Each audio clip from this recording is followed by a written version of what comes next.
Hey guys, tonight we journey back to the wartime trenches, jungle encampments, and freezing foxholes of World War II, not to follow generals or battle maps, but to peek inside the mess tins of ordinary soldiers. Beware what you're about to hear may ruin canned meat for you forever. You'll smell the burnt edges of a K-ration biscuit, feel the watery sting of bad coffee brewed in a helmet, and wonder more than once how anyone made it through the war with a functioning stomach. From salty spam slabs to undercooked trench stews, you'll taste history in its most underseasoned form. If these wartime food stories made you grimace, or maybe even laugh, go ahead and like this video. It lets me know you're into this kind of content and helps me make more like it. And I really want to know, what's the worst thing you've ever eaten? Drop it in the comments. I read every one. Oh, and as always, post your location and local time. Every time I see someone watching from a far-off place, it feels like sharing a cup of helmet-brewed coffee across time zones. Now, dim the lights, maybe turn on a fan for that soft background hum, and let's ease into tonight's journey together. You've just arrived at basic training duffel, slung over one shoulder, and reality hits somewhere between the yells of your drill sergeant and the clank of the mess hall tray. Meals aren't just sustenance, they're clockwork. Breakfast at 0600, lunch at 1200, dinner early, always early, and it starts with a tray that somehow manages to be both steaming and lukewarm. Your first field ration is handed to you in a waxed cardboard box called the K-ration. A cheerful breakfast unit label stares back at you, promising so much delivering. So little. You open it with the eager hands of a person who still believes ration might mean pancakes.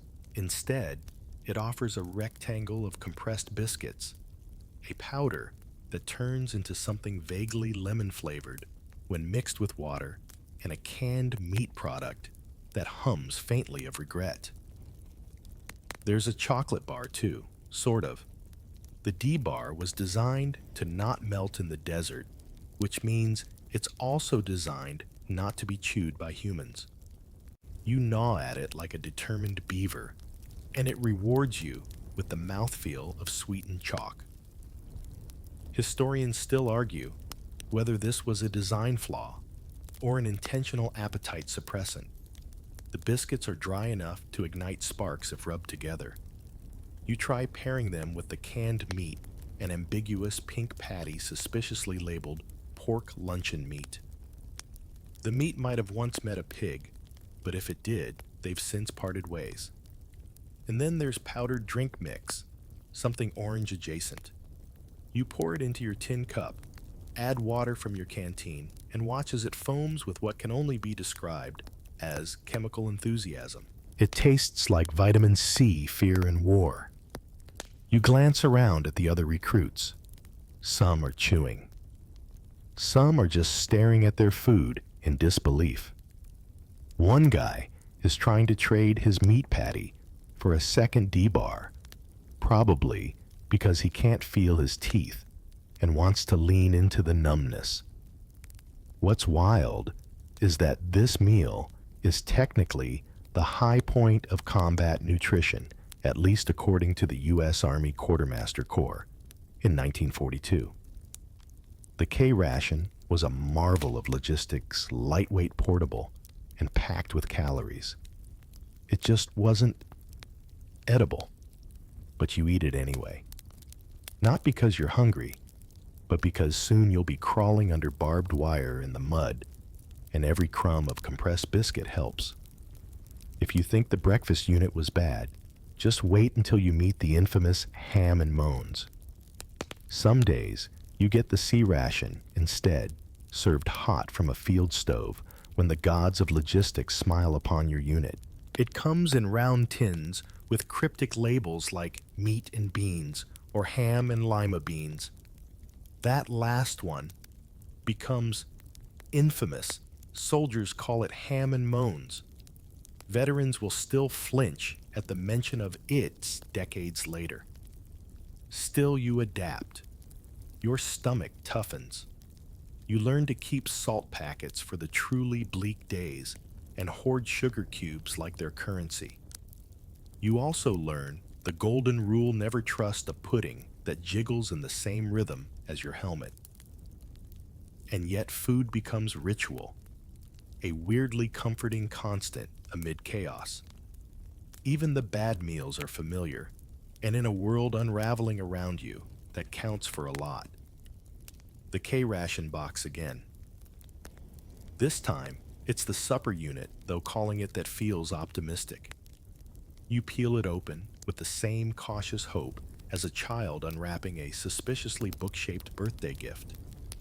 Inside, more of those compressed biscuits, a square of processed cheese, spread a tin of pork loaf, and surprise a 4-pack of toilet paper sheets. Practical, if bleak. You eye the pork loaf with the grim determination of a man trying to psych himself up for a dentist appointment. It smells faintly like canned ham and a lot like wartime pragmatism.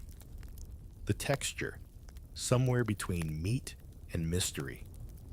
It's slick, faintly granular, and requires a certain emotional detachment to swallow. The cheese spread, on the other hand, manages to be simultaneously too firm and too oily. It doesn't melt so much as relax. You scoop it onto the biscuit. It sits there like a sad orange crown. You take a bite. The biscuit splinters like drywall, and the cheese glues itself to your molars. You chew. You regret. You swallow. Still, in a twisted way, this meal represents the best efforts of military food scientists.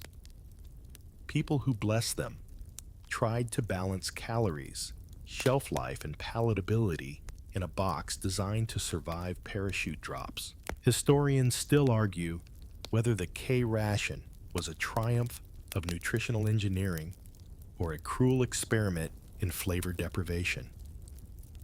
The accompanying instant lemonade powder tries to bring levity. It doesn't. It fizzes slightly. When water is added, smells like regret, and tastes like a melted crayon tried to be refreshing. Across the makeshift camp, you hear the rustle of other boxes, opening, the flick of Zippos lighting Lucky Strikes, the slow crumpling of wrappers. One guy's managed to toast his biscuit over a lighter, a trick he learned from a Brit who swore by it.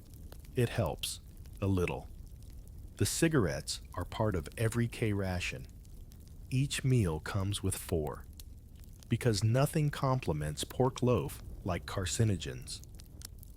For many soldiers, those smokes are the real highlight of the ration. They light up immediately, crouched on crates, or leaning against trucks, drawing in that tight, sour smoke with a sigh that's equal parts stress relief and nostalgia for now. There's also a piece of chewing gum, a small slab of spearmint or peppermint, tucked into the box like a mint on a pillow. You chew it more out of ritual than desire. After all, the real goal is to get something, anything, to dislodge the pork loaf from your molars. Not everything in the K-ration is terrible. The canned fruit, when you get it, is a revelation. Syrupy pears or peaches that taste almost fresh after months of meat-flavored monotony. Soldiers hoard these tins, trade them like currency. One can of peaches can fetch 2 cigarettes, a fresh pair of socks, or even a can opener, which is more valuable than gold when you've lost yours. And the packaging. Everything in the K-ration is wrapped like it's going to space. Tins, sealed tight waxed paper envelopes, cardboard boxes folded with the precision of 1,000 committee meetings. You get the sense that the food isn't meant to be eaten so much as admired from a distance like a historical artifact. Some soldiers keep the boxes write letters on the inside flaps or turn them into makeshift photo frames. One guy in your unit has a tiny drawing of his fiancée taped inside his ration box lid. Every time he opens it, she's there smiling above the pork loaf. And there's a routine to it now. You open the box. You inspect the contents. You make your internal calculations. What do I eat now? What do I trade? What do I stash for later? You eat slower, more deliberately, treating even the driest biscuit like it deserves your full attention. Not because it's good, but because it's yours. In a world of shifting battle lines and uncertain mornings, that little box of oddly labeled, mildly disappointing food is something you can count on. You even start to miss it when it's not around. Morning arrives not with the sun, but with a corporal shouting something unintelligible and metal pans clanging like a medieval blacksmith's workshop. You rub the sleep out of your eyes and make your way half awake, half frozen to the mess line. Breakfast is a ritual of its own. You're handed a mess kit, a dull aluminum tray with compartments that look vaguely prison-issued. The ladle slaps down your first portion, a steaming scoop of reconstituted scrambled eggs. The smell isn't quite egg, not quite glue, but something in between. They're pale spongy and suspiciously uniform. Next comes a strip of bacon. It's grayish, a limp, rubbery ribbon that wiggles on your tray like it's trying to escape. Sometimes, if you're lucky, it's crunchy. More often, it's just chewy. Historians still argue whether wartime bacon was preserved with salt luck or pure spite. You get toast, or what's meant to resemble toast. It's more accurately a slice of previously enthusiastic bread, now soggy from steam. You slap on a pat of butter that refuses to spread. It just sits there proud and unmelted, daring you to try. Then there's the oatmeal. It comes in a metal tin, steaming and beige. No one knows what's in it, only that it smells faintly of cardboard and keeps you full until lunch. Some soldiers call it glue chowder. Others just shovel it in and move on with their day. You, being a curious glutton for punishment, taste it. It coats your tongue like wet wool but goes down smooth. A win by wartime standards. Coffee is served black and brutal. It's poured from a giant urn that's seen better decades, and it tastes like the inside of a rusty tank, strong, bitter, and with the distinct finish of despair. But it's hot, and in the field that counts for a lot. You sip slowly, savoring the warmth that creeps back into your fingers. Around you, boots scuff against dirt. Voices mutter about weather orders and girlfriends back home. One guy's using his toast to mop up bacon grease. Another's complaining that his eggs squeaked. You don't ask what he means. Then comes the best part of breakfast the moment after.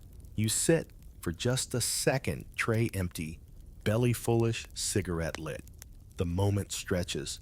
It's quiet, save for the occasional cough or clink of silverware.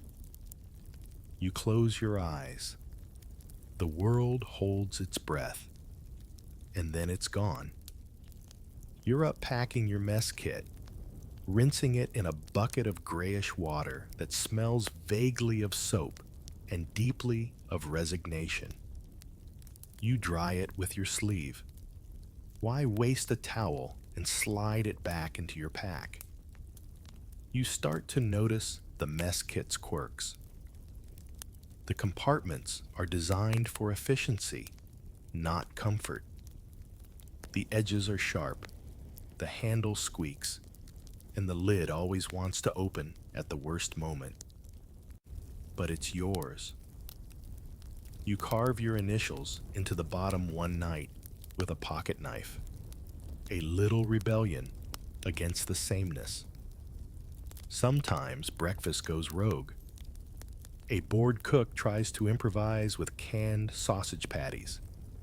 They bounce, literally. One hits the floor and rolls. Nobody flinches. A rumor goes around that they're made from raccoon. No one confirms it. No one wants to. But on Sundays, if supplies allow, and the mood is right, there's something special: powdered donuts. Tiny misshapen lumps dusted with sugar and fried in oil that's been reused too many times. You bite into one. It crunches, then melts. For a moment, you're not in a tent in Belgium, you're home. Those little surprises matter.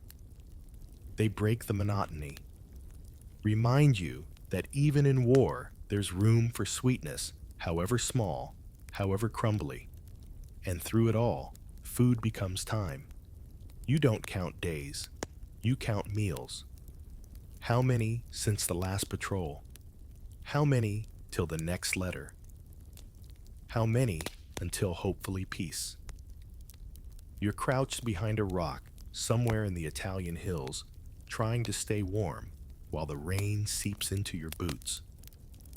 Breakfast was 4 hours ago, and your stomach is already muttering threats. Lunch. That depends on whether you can heat water and whether your buddy still has matches.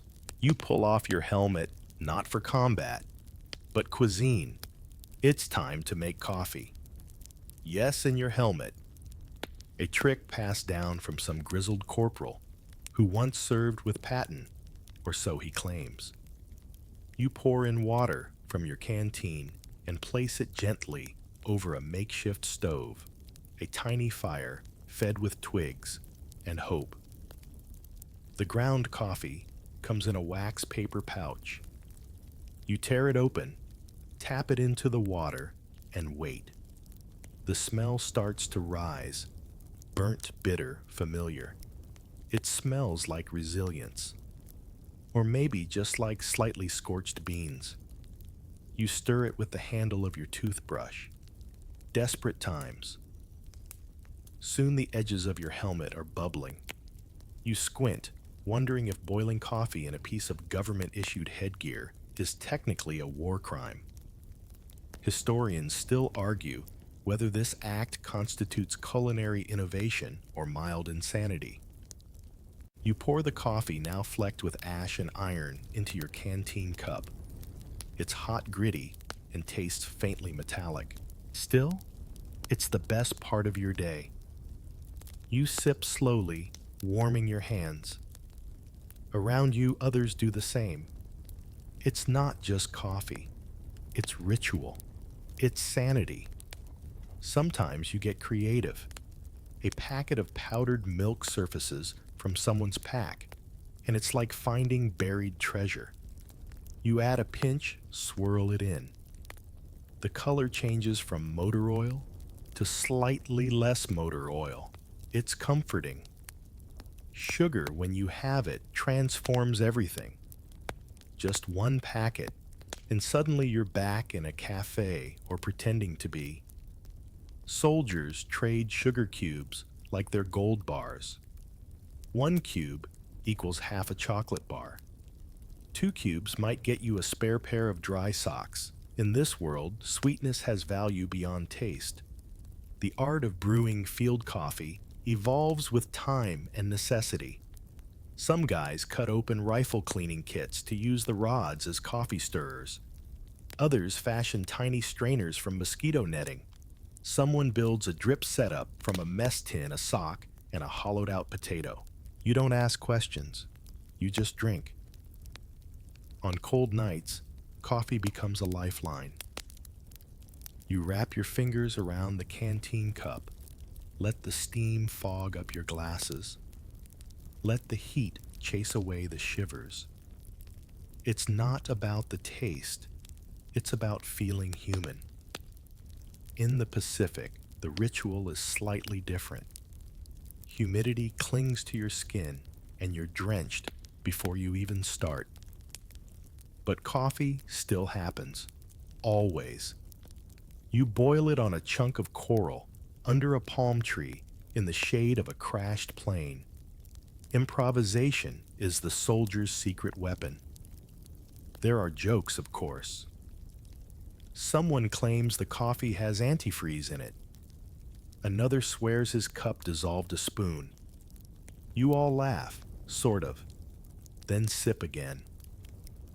In the quiet moments when the birdsong replaces artillery, and the only sound is the slow bubbling of water, coffee becomes more than a drink. It's a pause, a breath, a shared language of survival. You learn to savor it, even the bad batches, even the lukewarm ones with a layer of film on top, because coffee in this war is more than caffeine. It's comfort. It's the illusion of normalcy. It's a small, hot rebellion against the cold, damp chaos around you. And yes, sometimes you burn your tongue. Sometimes you spill it. Sometimes your helmet still tastes like the mud it fell in yesterday.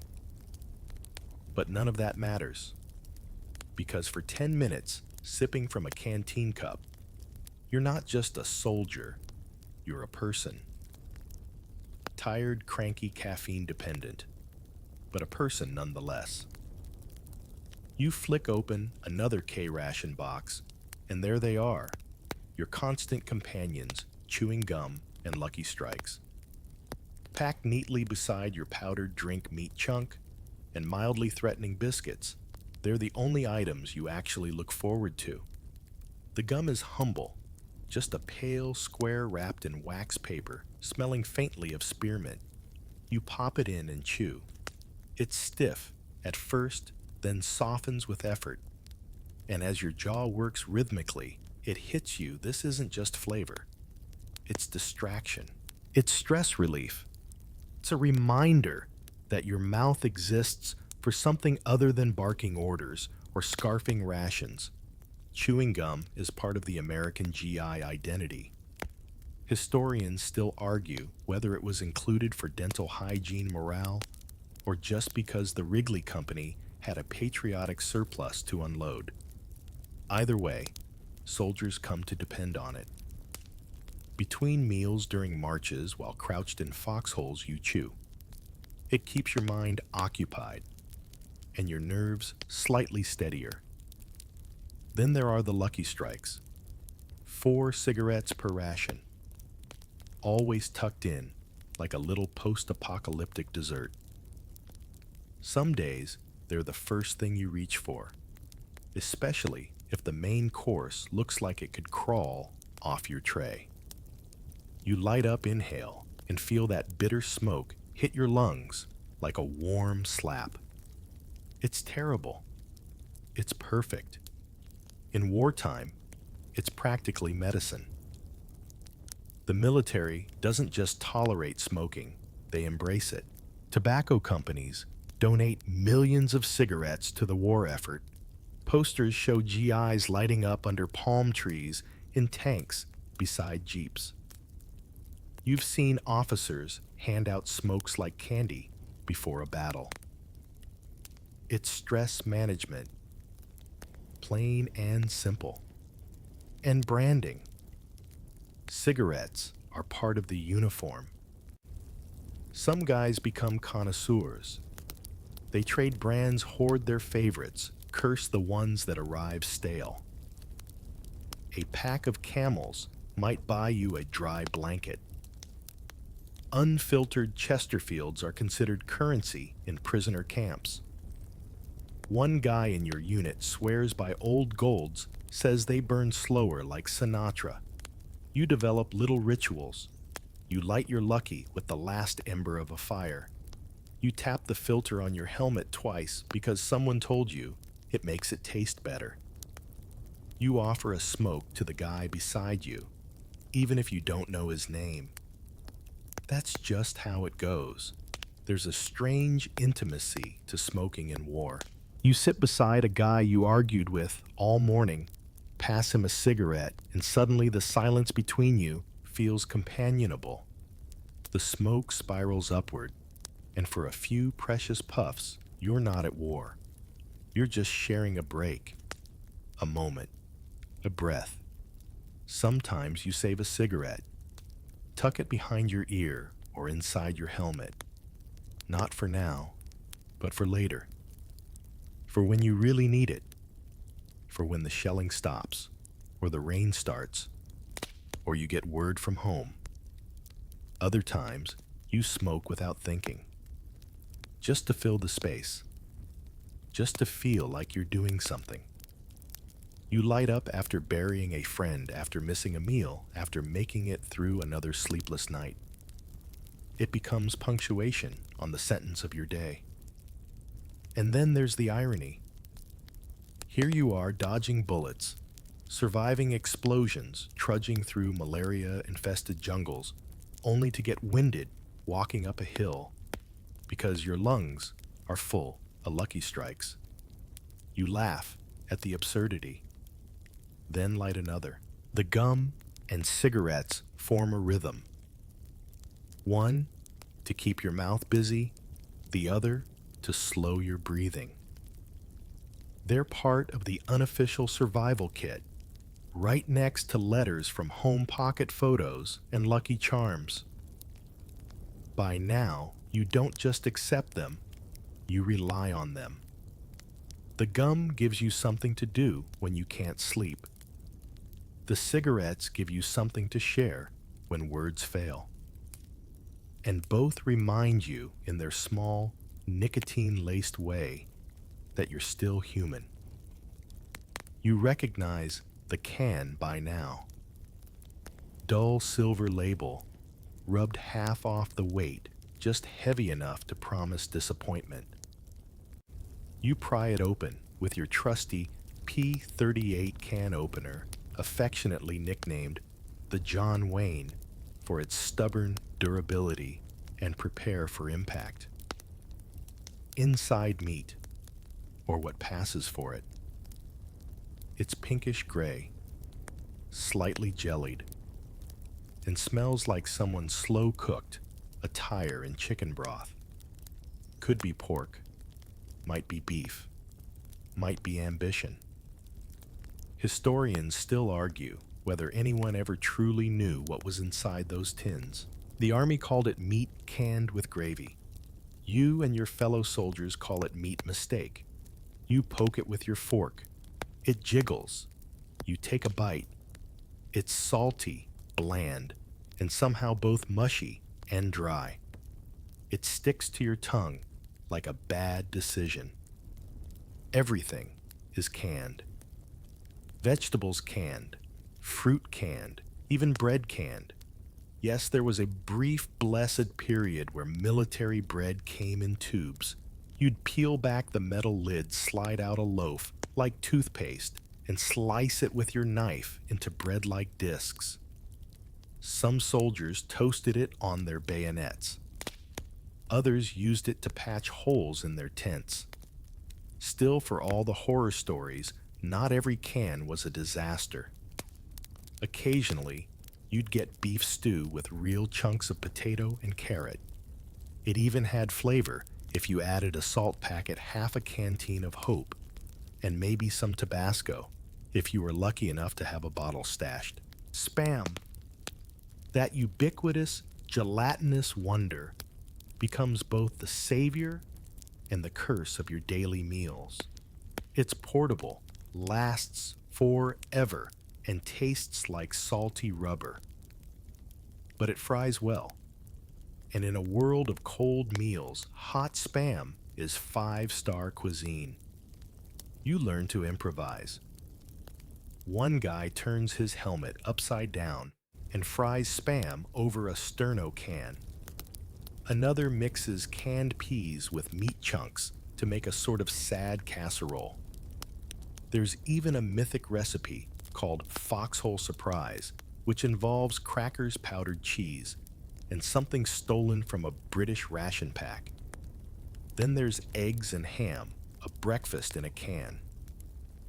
The eggs look like insulation foam. The ham resembles wet driftwood. You eat it anyway, because hunger wins. Some days, you don't even use utensils.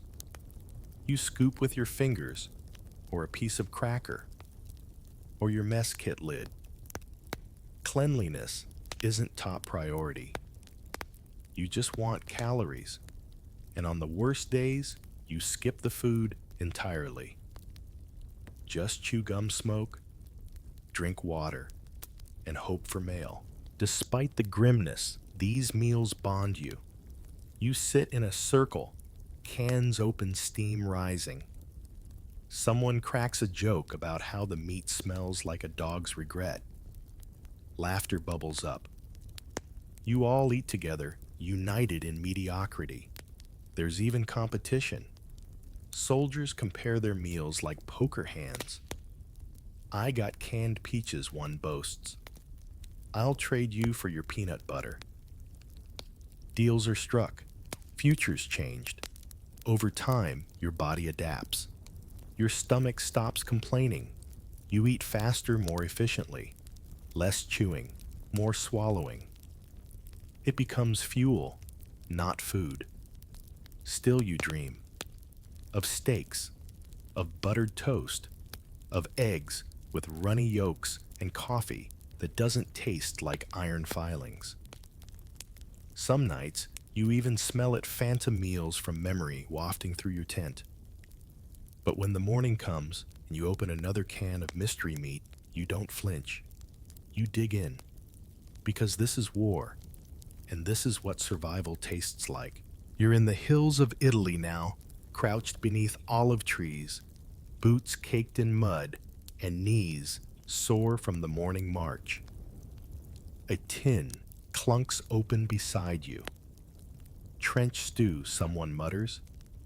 It's thick brown and steaming from a bent mess kit, an accidental delicacy compared to yesterday's chilled Spam on dry bread. This particular stew, made by a field kitchen a few miles back, contains chunks of potato slivers of carrot and something vaguely resembling beef. It's hot. That's what matters. It smells like smoked onions and victory, or at least survival. You don't ask too many questions about the meat source. Historians still argue whether it was fresh tinned or a mystery contribution from a passing farmer. Across the ocean, in the muggy heat of the Pacific, your buddies are eating something entirely different. Spam. Again. Always Spam. Fried if there's time, raw if not. It's tucked between crackers or mashed into rice, pilfered from a nearby village. Spam musubi. Someone jokes inventing fusion cuisine decades ahead of its time. You trade stories across letters, Italy's trench stew versus jungle Spam. Europe's muddy rations versus the Pacific's damp and moldy ones. The settings change, but the hunger stays the same. In North Africa, soldiers scrape sand off their bread. Windstorms blow grit into every bite. You learn to chew around it or risk cracking a molar. Stews there are oily rich with lamb if you're lucky, and spiced by a local cook, conscripted into your company kitchen. He smiles as he stirs humming old tunes and serves it with a nod. You remember that stew for years.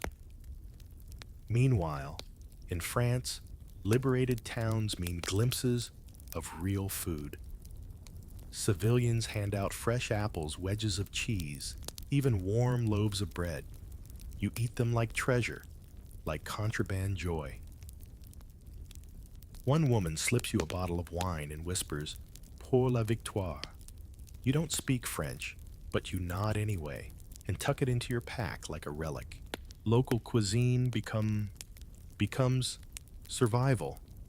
You forage figs in Sicily, boil wild greens in Belgium, roast yams in New Guinea. Some foods are safe, some less so. You still remember the guy who tried those red berries. He spent 3 days in the latrine. Even among soldiers, regional flavors emerge. Southern boys in your unit pine for grits. New Yorkers want bagels. Californians miss avocados of all things.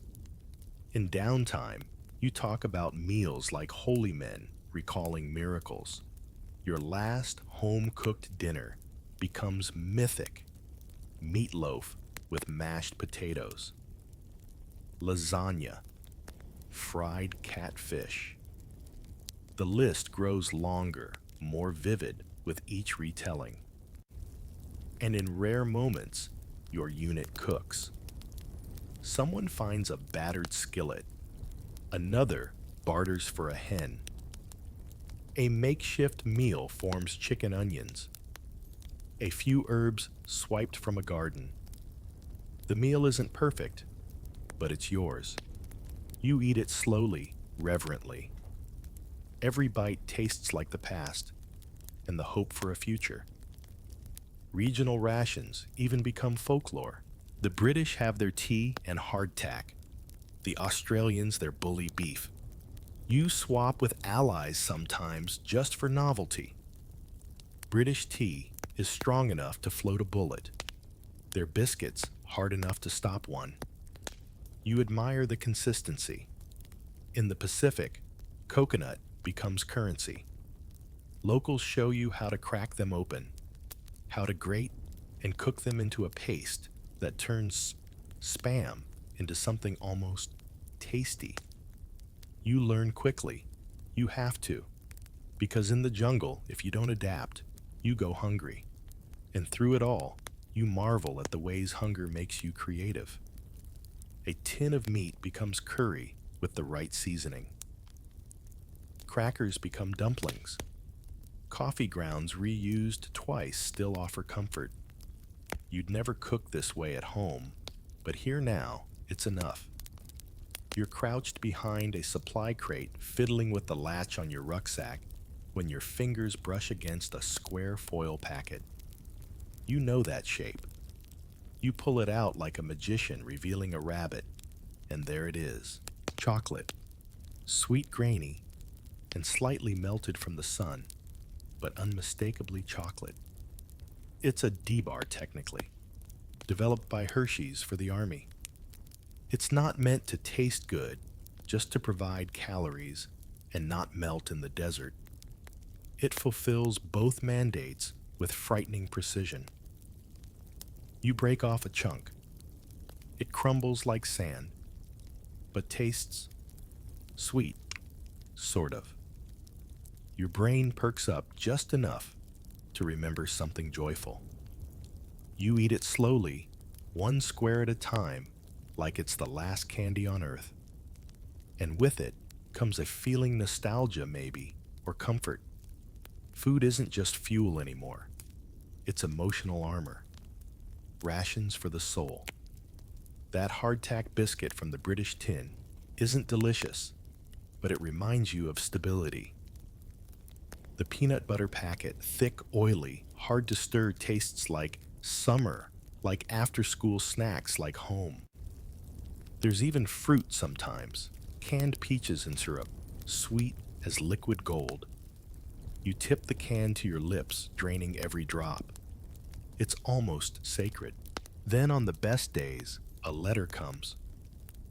Folded, smudged, opened, and reopened till the edges go soft.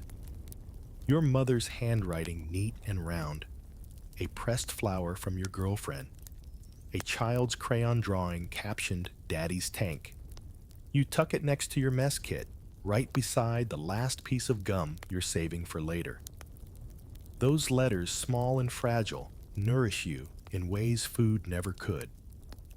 You read them in a foxhole by candle stub or perched on the running board of a truck. Each word is a spoonful of sanity.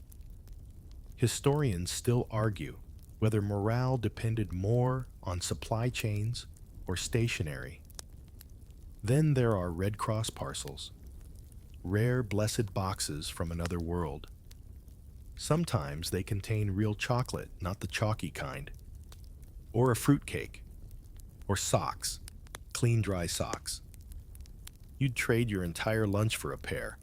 Your buddy gets a tin of coffee from home, real stuff, not the scorched powder the army serves. He brews it over a fire, and suddenly the whole unit smells like a cafe in Brooklyn. Even the lieutenant wanders over with a mess tin and a hopeful look. Sometimes the chaplain hands out small Bibles or tiny tins of fruit candies. Sometimes someone passes around a harmonica, and for a few minutes, over a shared tin of sardines, the war pauses.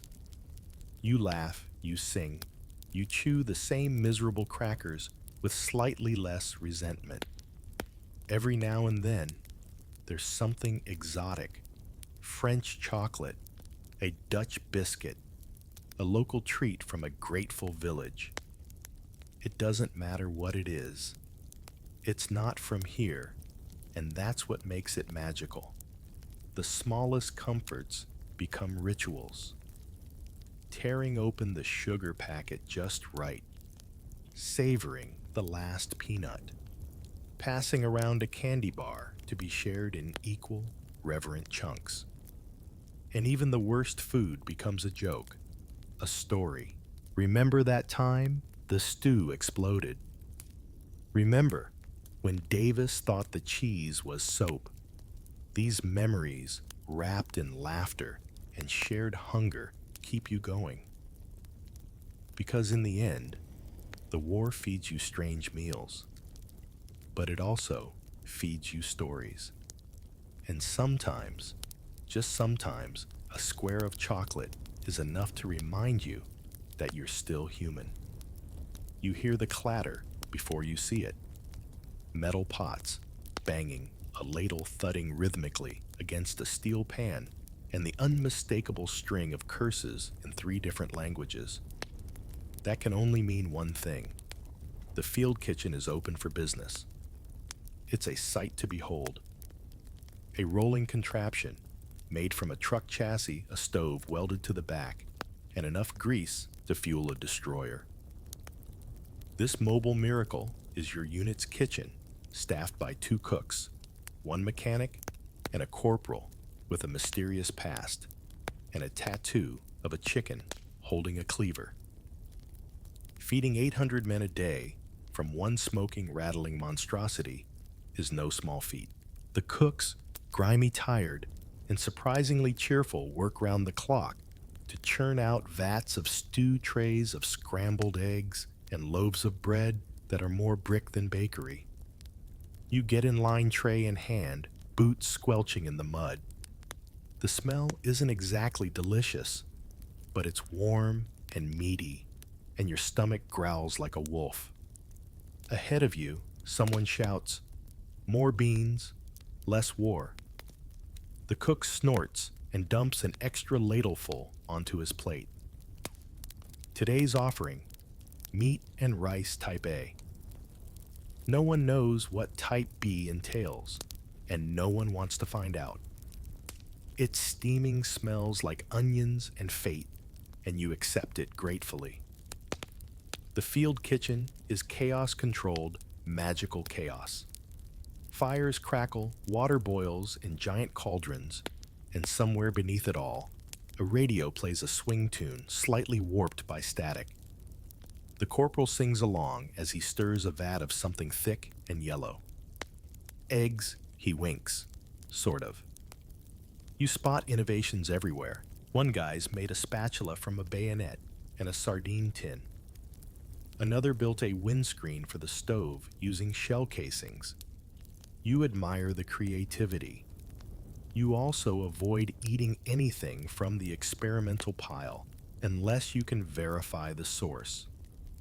Historians still argue whether these field cooks were heroes or masochists, keeping morale high with nothing but canned goods and culinary imagination deserves a medal. They adapt to everything: shortages, storms, surprise inspections. When the salt runs out, they use vinegar. When the meat turns questionable, they smother it in gravy until it stops looking guilty. You remember one day mid-campaign when the kitchen produced an actual cake, a real frosted cinnamon spiced cake. You never found out how. Rumors flew black market eggs, a smuggled oven divine intervention. It didn't matter. You got one slice and it tasted like a hug from home. Then there was Meatloaf Day. The loaf came out in perfect rectangles, each one stamped with a mysterious US GOVT seal like a branding iron of authority. It bounced, but it filled you up. And always there was the soup. Hot, watery, occasionally flavored. Some days it had potatoes. Others it had mystery lumps. You slurped it anyway, grateful for anything warm. In the dead of winter, a ladle of soup was the difference between shivering and surviving. Despite the limited ingredients, cooks took pride in their craft. You'd hear them arguing over seasoning or smuggling spices in from a care package. One guy had a secret stash of curry powder. He'd sneak it into stews when no one was looking. The resulting dish was always met with confusion and cautious approval. Cleanup was a separate battle. Buckets of hot water, steel brushes, and a lot of cursing. If you volunteered for KP duty, you'd spend hours scraping congealed gravy off pans the size of sleds. You learned to respect the kitchen crew. They fed the army and cleaned up after it, no small task. So, when dinner is served and you get your tin plate loaded with meat-like loaf beans, a biscuit, and maybe even a square of cake, you know better than to complain. You sit on a crate, dig in with your spoon, and silently thank the swearing miracle workers in the back of that mobile kitchen. You're huddled behind a burned-out Jeep, spooning cold stew from a can and trying not to think about the rain dripping off your helmet into your collar. A voice beside you says, "I'll give you 2 cigarettes for that last cracker." You look up. He's serious. And just like that, the battlefield's alternate economy kicks in. Bartering becomes an art form in war. The official rations may be standardized, but appetites aren't. One man's hated sardines are another's delicacy. You learn quickly everything has value and the exchange rate is fluid. Crackers are high currency, especially the non-soggy kind. You trade yours for peanut butter packets. You trade your peanut butter for socks. You trade your socks for a pair of dry gloves. Somewhere down the line, those gloves turn back into canned peaches. Historians still argue whether this barter economy was a sign of ingenuity or systemic failure, but on the ground, it's just survival with a side of economics. The real jackpot: coffee and chocolate. A tin of ground coffee might fetch a fresh towel. A chocolate bar, especially from a Red Cross parcel, could buy you extra blankets a half day off patrol, or even some contraband jam from the British tent. It's capitalism in camouflage. Cigarettes are their own currency. 4 per K-ration. Unfiltered sharp traded like gold. You keep yours dry in a waterproof pouch. 1 cigarette gets you 2 biscuits. A full pack might get you someone's last clean undershirt. A light in the middle of a rainy trench is worth more than words. Some soldiers get crafty. A guy in your unit uses cheese spread to patch his boot sole, then trades the boot for extra meat rations. Another folds cracker wrappers into little boats, trades them to a bored officer's kid during downtime, and walks away with a tin of actual butter. It's not just food. Toothpaste, shoelaces, soap. Everything is fair game. You once swapped a bar of soap for a comic book.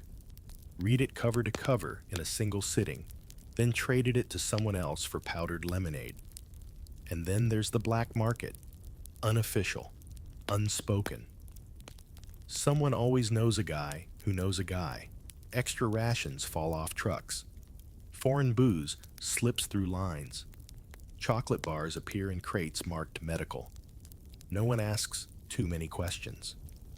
You trade, you eat, you move on. Prisoners of war, when treated decently, develop their own trade routes. A German POW in a nearby camp knits socks from unraveled sweaters. You trade him a tin of sardines and a harmonica. You don't even play the harmonica. It was just available.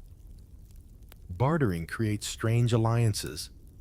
You find yourself swapping jelly with a guy you barely know just because he has crackers that aren't completely shattered. A British soldier offers you condensed milk in exchange for your last can of beans. You hesitate. He adds tea bags. Done. And food trades go beyond nutrition. They're gestures of kindness. You hand over your dessert to a homesick rookie. He tears up. You pretend not to notice. Later, he gives you his last sugar cube during a long march. It's unspoken, but it matters. Of course, not every trade is smart. You once gave away your canned beef for what turned out to be apricot spread, which looked and tasted like glue. Lesson learned. Sometimes you hoard. You build your own little stockpile in a corner of your pack. Crackers, chocolate, a secret pouch of raisins. Not because you're greedy, but because you know what it's like to go without. You eat sparingly. You trade carefully. Food here is never just food. It's morale. It's power. It's a reminder that even in war, the human instinct to share, to trade, to care never quite disappears. It's the third day of marching through the Ardennes, and your legs feel like overcooked noodles. Your rations ran out yesterday, maybe the day before. Time blurs when your stomach's a hollow drumbeat and your mouth tastes like leather. You'd give anything for an apple. At this point, food isn't a luxury. It's a fixation. You find yourself fantasizing about mashed potatoes, roast chicken, even gas station sandwiches. Anything but the lingering memory of meat spread and dry crackers. You march on rifle-slung low eyes, scanning the roadside, not for enemies, but for edibles. Wild mushrooms peek from under leaves. Berries dangle just out of reach. You debate whether they're safe. Historians still argue whether soldiers received adequate training in field survival.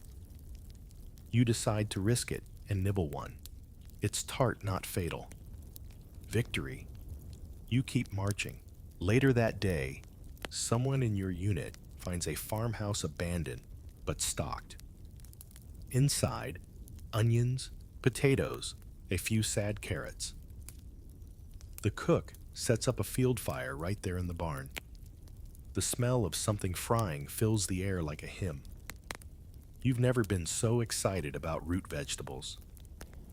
That night, you eat hot potato soup from a tin cup, and for the first time in days, your limbs stop shaking.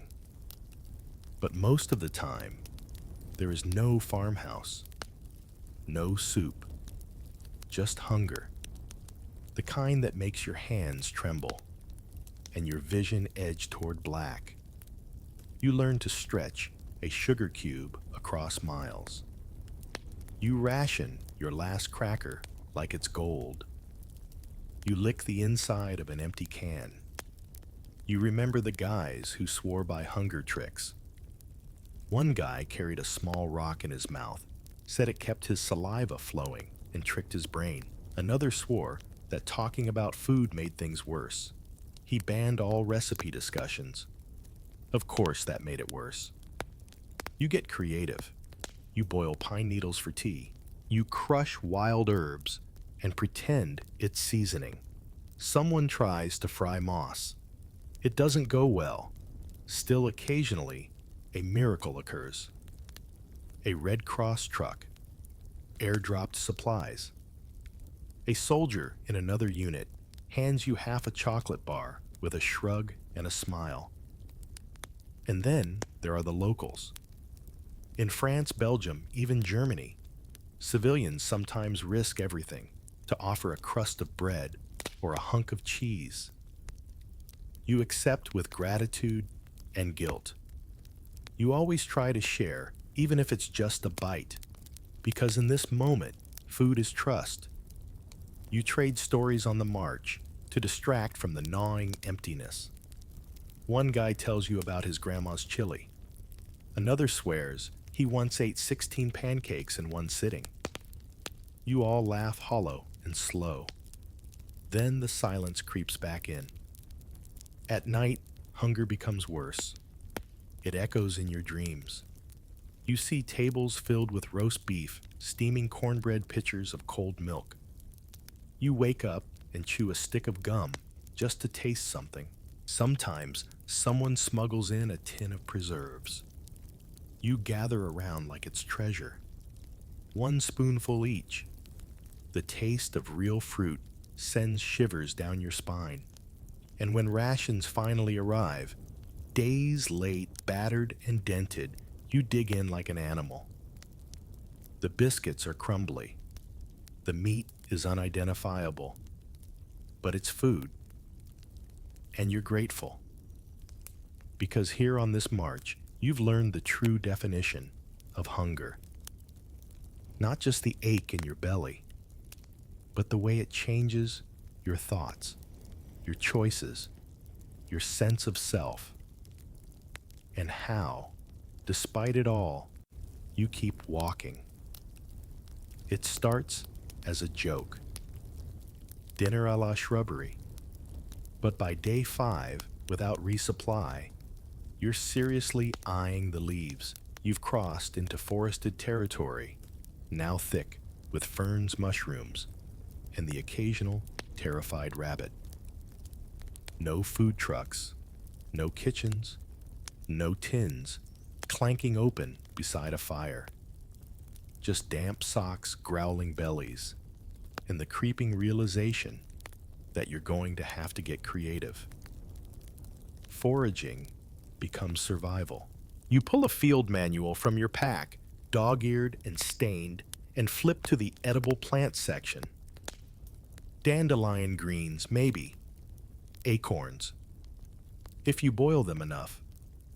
Wild berries. Historians still argue whether the Army's training on this was even halfway useful or just wishful thinking. You find a patch of something green and vaguely spinach-like. You chew it cautiously. It tastes like sadness, but it doesn't kill you. That's a win. Someone else finds mushrooms, big flat ones with white stems. The group debates for a full hour whether they're edible. Eventually, Private Juergens eats one. He's still alive by sunset, so you all cautiously follow suit. They're rubbery bland and oddly satisfying. You spot a hedgerow bristling with blackberries. Jackpot. You pick them with fingers trembling from hunger and eat them one by one, slowly, reverently. Juice stains your hands, your chin. You don't care. It's real food, straight from the earth, and it tastes like salvation. There's a joke among soldiers. If it moves slowly, you can cook it. If it doesn't move at all, you can try. Rabbits, squirrels, even frogs become targets. One night, Someone snags a hare with a mess tin and a stick. They roast it over a fire like medieval peasants. The meat is stringy, smoky, and unbelievable. You hear stories from other units. One guy caught fish in his helmet. Another roasted grasshoppers for protein. Someone even stewed nettles into soup. When food runs out, ingenuity kicks in, and so does a surprising tolerance for texture. Of course, not everything is edible. Someone tries eating tree bark. Another chews raw cattails. Mistakes are made. One guy confuses belladonna with blueberries and spends a night hallucinating that the trees are yelling at him. And then there's the weather. Rain ruins everything. You try boiling roots over a soaked fire. You eat under a poncho. You roast a potato in embers and find it's still raw inside, but you bite through it anyway. You become a connoisseur of awful. You can now identify the subtle bitterness of boiled pine needles, the earthy chew of roasted dandelions, the nostalgic tang of desperation. Sometimes, nature gives you a treat. Wild garlic sharp and pungent. Wild apples small but juicy. A hen's egg discovered in a hayloft, like a gift from the gods. You share it with 4 others. One bite each. Nobody complains. You learn to scavenge from abandoned enemy camps. Tin cans, biscuit crumbs, even the charred remains of last night's meal. You scrape, you blow off the ash, and you eat. Dignity takes a back seat to hunger. In towns, if you're lucky, you find crusts of bread in ruins. A wheel of cheese tucked behind a broken shelf. You raid gardens, beets, turnips, carrots. They taste like earth and guilt, but you're careful. Civilians are starving too. You never take more than you need. The hunger sharpens your senses. You smell food from a mile off. You dream about sandwiches. You whisper recipes like prayers.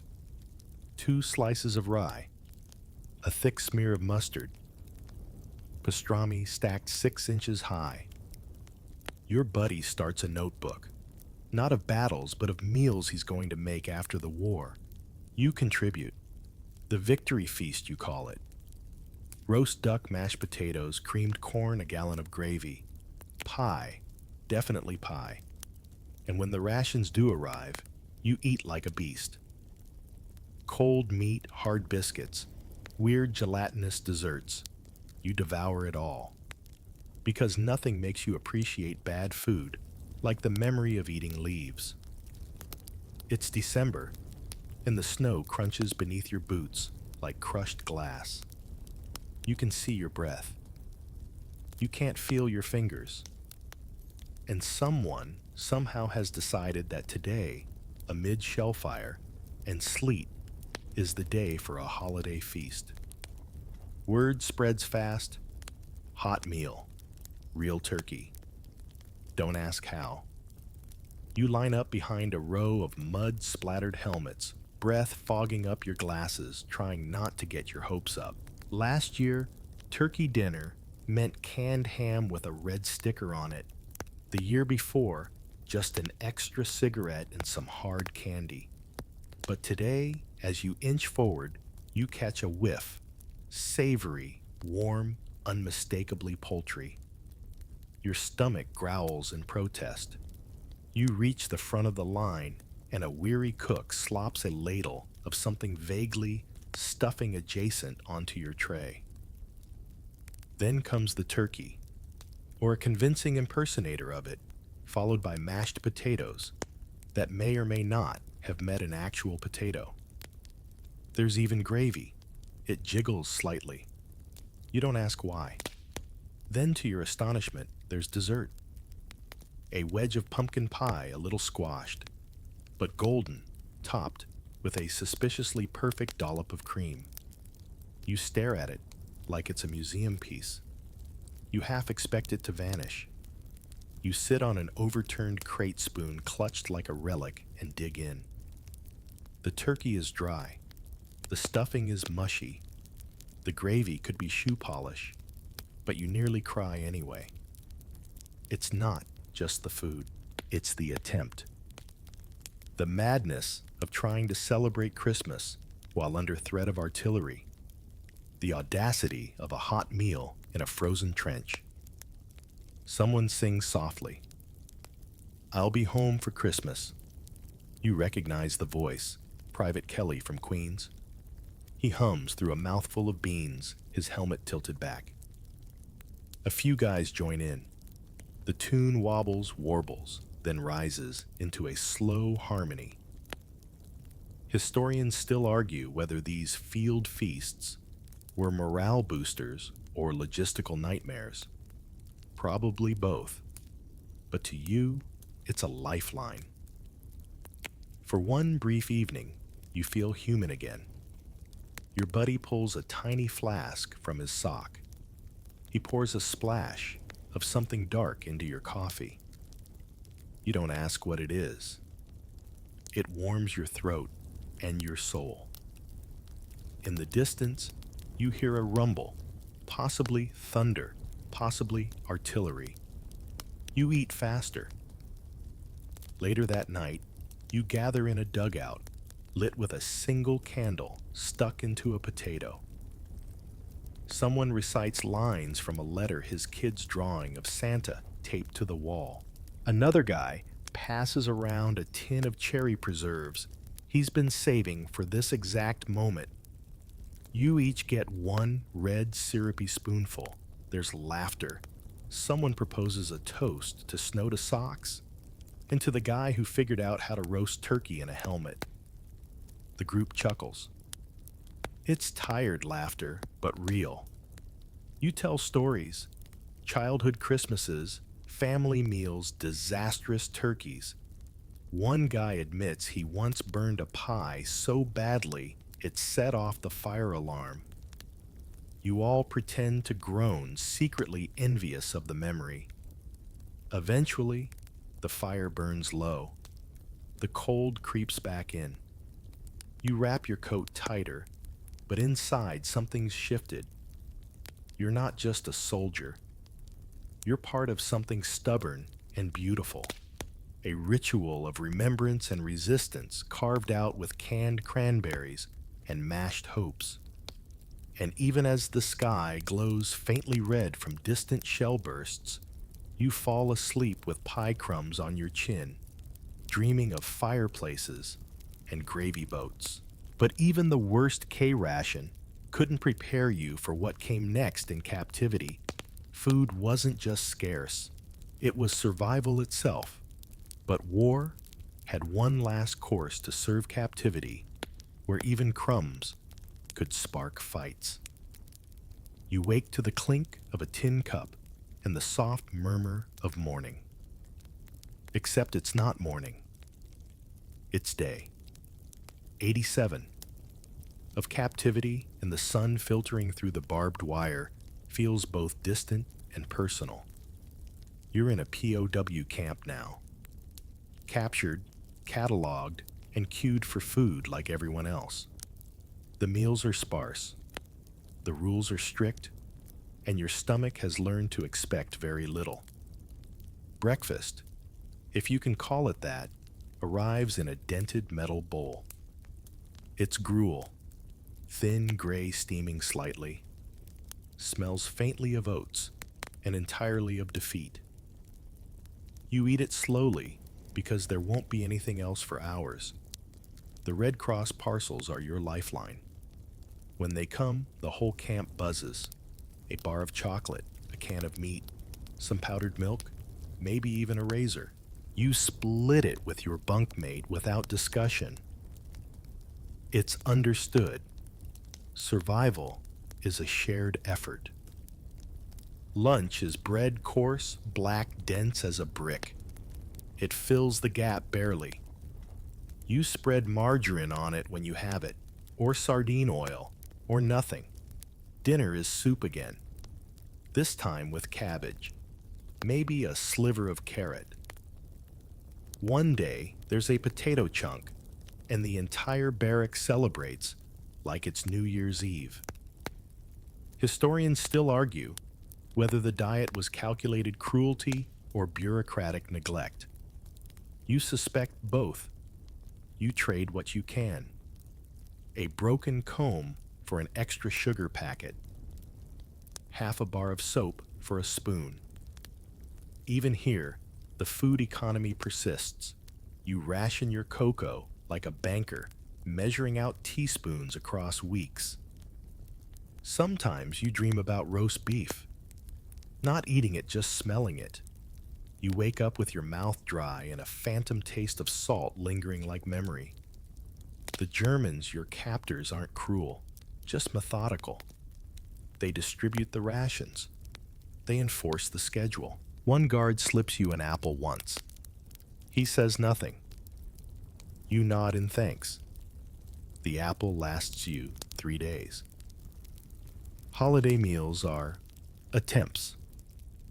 On Christmas, there's a thicker slice of bread.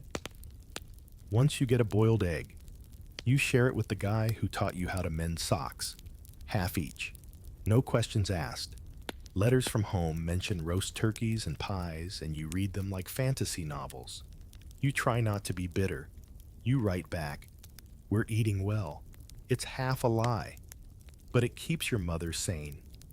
You start making lists what you'll eat when you're free. Hamburgers, pancakes, a whole chicken roasted in garlic. You keep the list under your pillow. You add to it every night. And then there's the contraband. Someone smuggles in a tin of peaches. You each get a spoonful. It tastes like sunlight. Another guy brews coffee from burnt bread and hot water. It's terrible. It's genius. You carve a tiny fork from wood. You stitch a cloth napkin from your undershirt. You joke that it's a 5-star POW cafe. It helps. You pretend the gruel is stew, that the bread is rye, that the cabbage soup is minestrone. It's not. But imagination fills the gaps hunger leaves behind. Eventually, your body adjusts. You grow lean, then gaunt. Your belt wraps twice. But you keep moving, talking, hoping. Because even cold soup is still soup. Even one sugar cube is worth saving. And when liberation finally comes, and the gates open, and real food arrives in crates, you cry.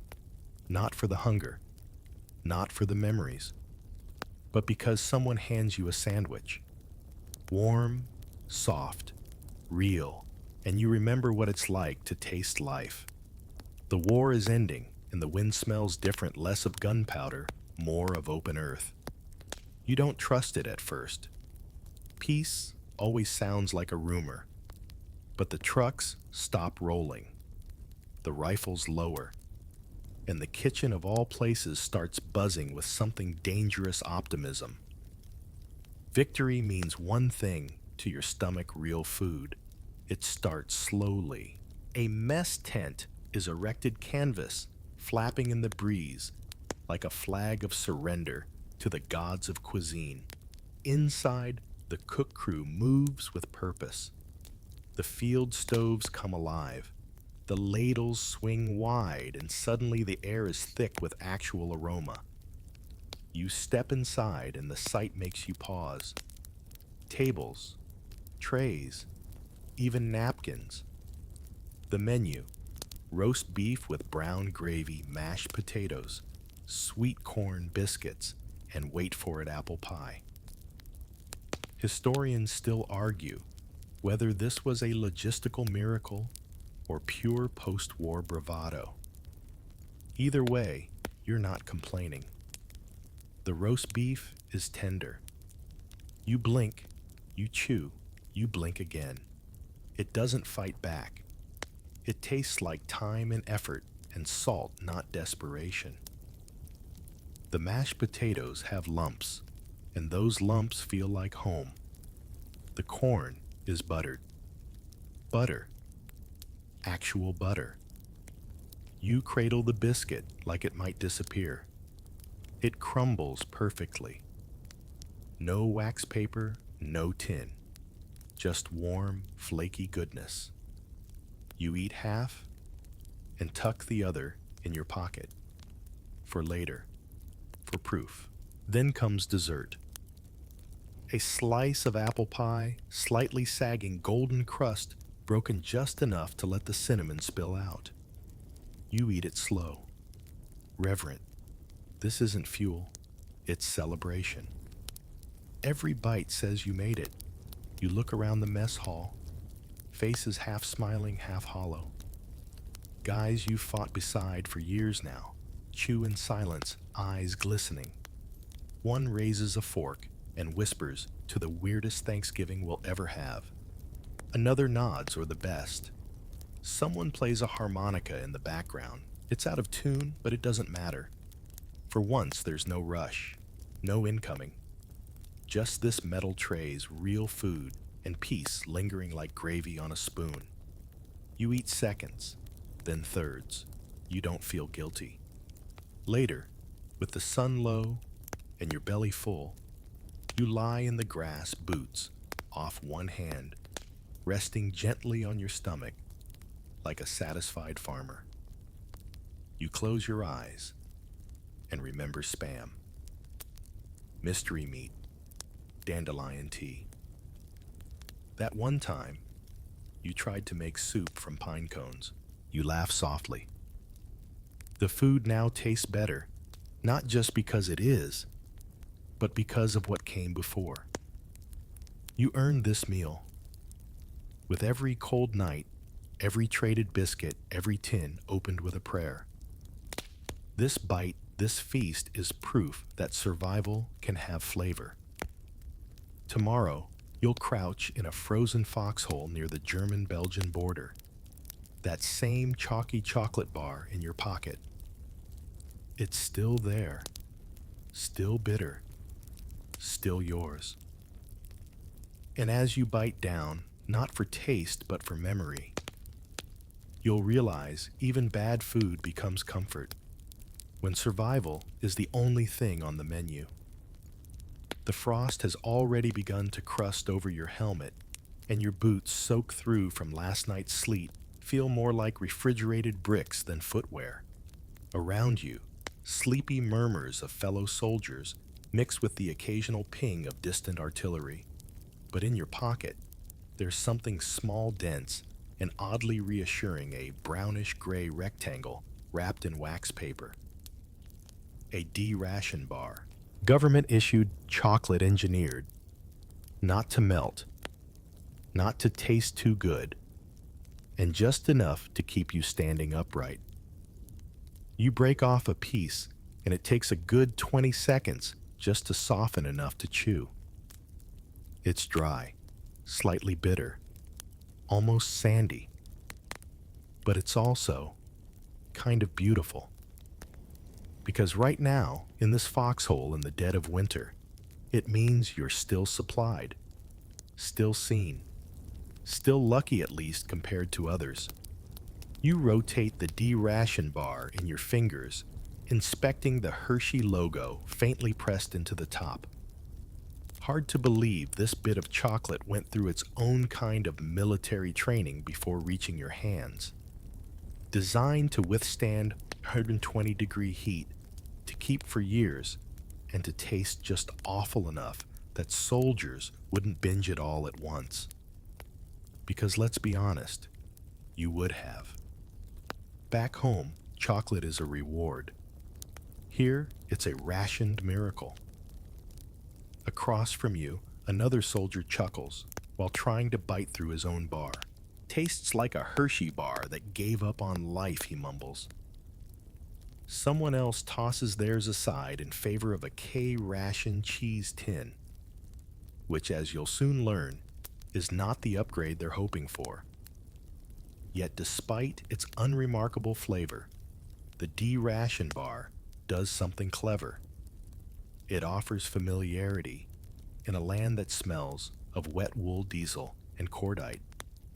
You're still a long way from home, but that square of processed, compacted cocoa makes your fingers feel a little warmer, not by magic, just by memory.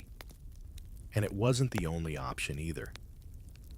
Some GIs carried the more palatable tropical bar, sweeter, smoother, but still heat-resistant and marginally less punishing on the jaw. The idea wasn't gourmet. It was utility. An edible artifact of wartime engineering. Energy dense, compact, resistant to all climates and most expectations. You glance down at your canteen and consider washing the rest down with tepid coffee. It helps, a little. The chocolate's bitterness lingers like a joke no one quite finishes. Still, that lingering taste reminds you that you're fed, sustained. Someone in logistics made sure of it. Now picture this on the other side of Europe. Another soldier also unwraps something to eat, but there's no chocolate, no sugar. Just a lump of black rye bread, maybe a boiled potato, and if he's lucky, a dab of lard. The Red Army didn't believe in indulgences, and it certainly didn't issue them. But that's tomorrow's concern. For now, back in your foxhole, the chocolate bar crumbles slightly between your fingers. You tuck the rest into your coat pocket, pressing it flat against your chest. A shield of sorts. Not against bullets, but maybe against homesickness. Maybe. Above you, the sky glows faintly gray, hinting at morning. The war is still there. The cold is still sharp. But for now, you're one bite more human than you were before. You're not exactly craving another bite, but curiosity gets the better of you. As you stare at the half-eaten D-ration bar, you start to wonder who thought this was a good idea. Why did the Army hand out chocolate that could double as a blunt object? To answer that, we need to go back a few years, specifically to 1937, pre-war America, where candy was a treat, not a tactic. That's when the U.S. Army approached Hershey with an unusual request. They wanted a chocolate bar, but not a delicious one.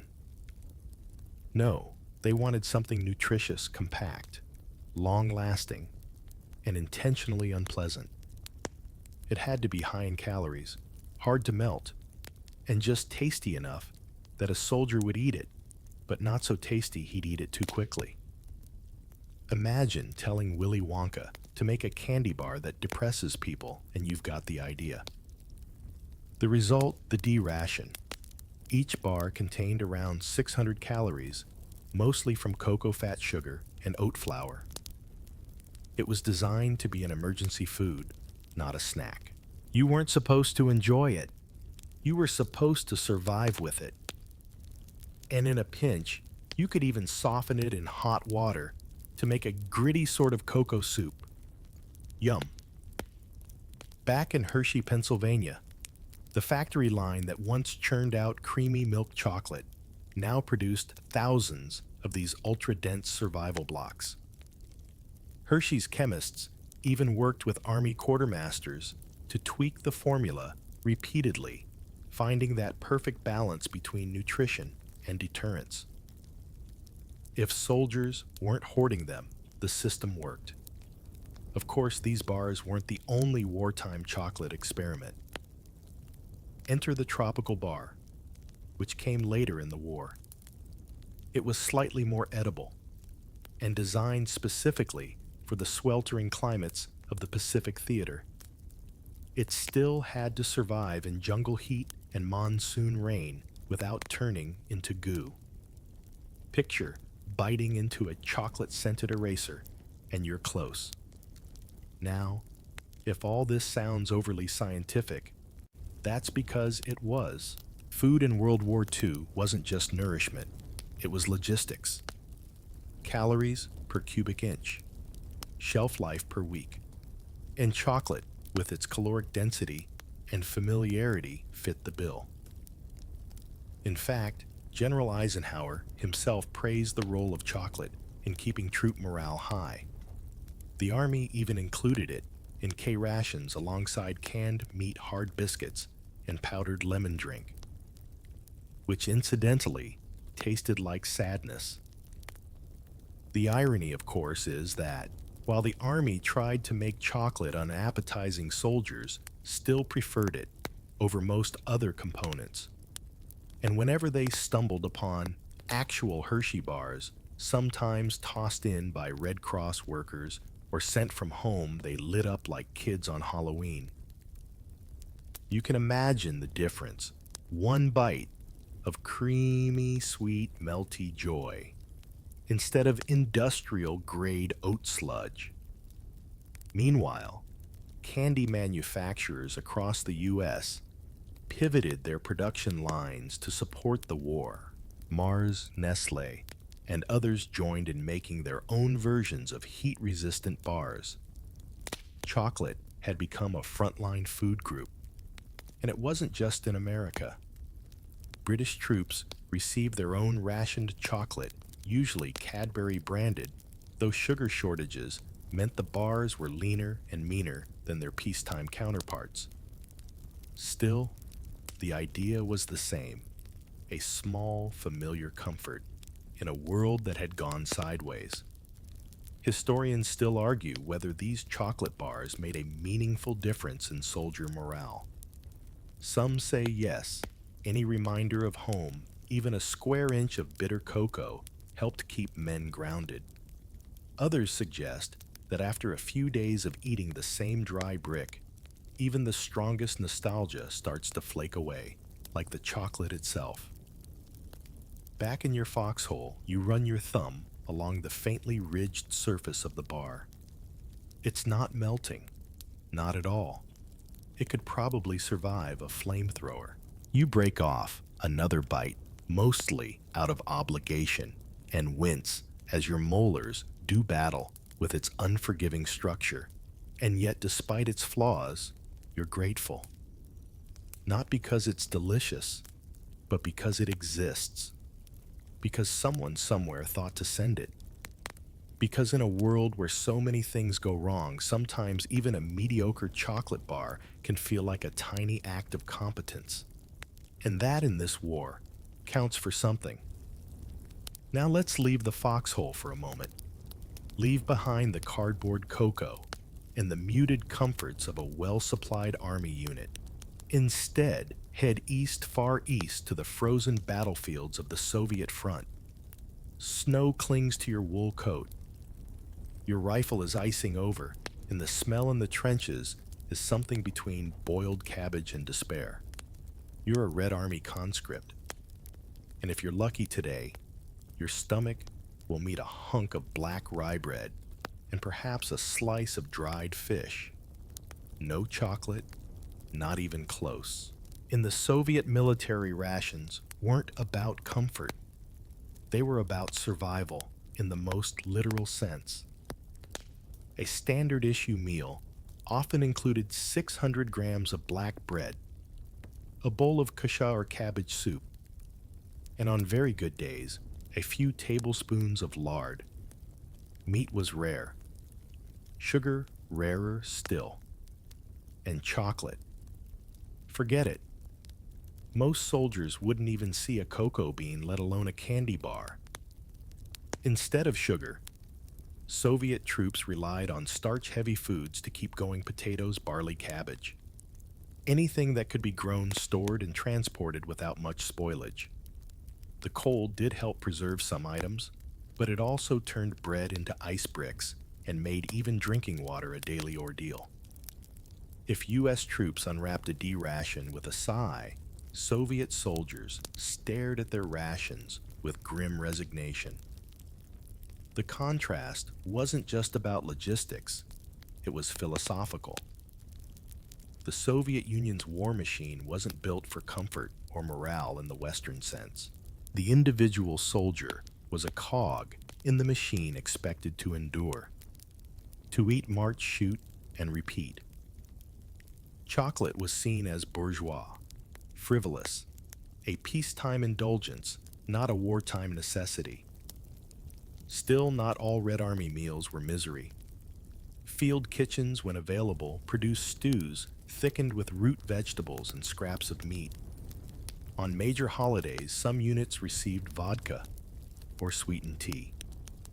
But in terms of daily fare, the Soviet soldier learned quickly not to expect variety or luxury.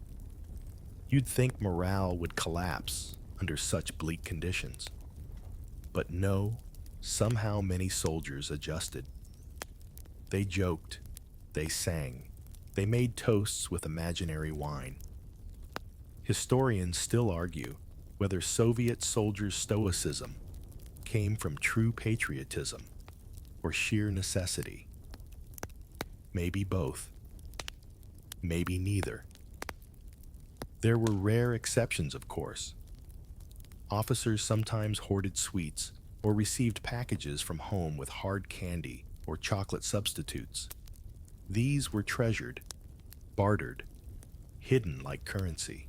But for the average frontline infantryman, sweetness was a distant memory. You standing in that icy trench, unwrap your daily bread ration. It's hard as rock from the cold. You scrape away a bit of frost and take a bite. It tastes like sour earth. Still, it's fuel. That's all it needs to be. Now and then, someone might receive a package from a relative in a city if the postal service hadn't collapsed in their region. Inside, dried fruit, homemade cookies, or a treasured square of chocolate from a market. In those rare moments, a soldier might taste something that reminded them of their mother's kitchen or a warm spring day long before the war. But just as often, these treats would be gone in an instant, shared stolen or lost in transport. Compare that to the U.S. approach, where morale was seen as almost a science. Rations weren't just calories, they were comfort. The War Department commissioned studies on which foods made soldiers feel better, work harder, even miss home less. Chocolate was engineered, shipped, tested. In Soviet Russia, the government barely had the resources to maintain rifle stocks, let alone produce luxury rations. And yet, when asked years later about what they remembered most, many Soviet veterans didn't mention the horror or the hunger. They remembered the camaraderie, the whispered songs in the snow, the warmth of a spoonful of millet porridge after a freezing patrol. Even in the absence of sweets, they found sweetness where they could. You shift back to the present, maybe still curled up under your blanket or lying in bed, somewhere warm, somewhere safe. And you think about those two soldiers, one nibbling a bitter chocolate bar in a damp foxhole, the other gnawing on frost-bitten bread under a gray Soviet sky. Different fronts, different ideologies, but both trying to stay human, and neither one complaining too much because survival leaves no room for gourmet. You wake up stiff. The foxhole didn't soften overnight, and your spine feels like it was folded into a ration tin. As you stretch your limbs and rub life back into your fingers, someone tosses you a packet, another day's worth of K-rations. Inside a biscuit, some cheese spread, and blessedly, another tiny chocolate bar. It's funny how something so small becomes your highlight. Across the trench, someone mumbles, "This stuff's barely edible." You nod, and yet you'll eat it. Because it's sweet. Because it reminds you of pre-war afternoons. Because it's not cold beans or powdered eggs. And because, whether you realize it or not, that little bar is part of a much larger strategy keeping you alive, not just in body, but in spirit. The Allied command understood something essential. Hunger kills morale faster than bullets. And so they didn't just ration calories. They rationed comfort. Food was psychological warfare against despair. A taste of home could brace a man for battle just as well as a helmet. This wasn't new. Armies had long recognized the link between meals and morale. Napoleon's troops once survived on wine and biscuits, while Roman legions carried salted pork and hardtack.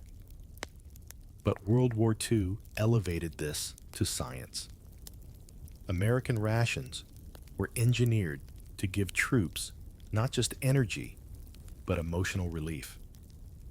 That's why chocolate featured so prominently. It was portable, high in calories, and above all, familiar.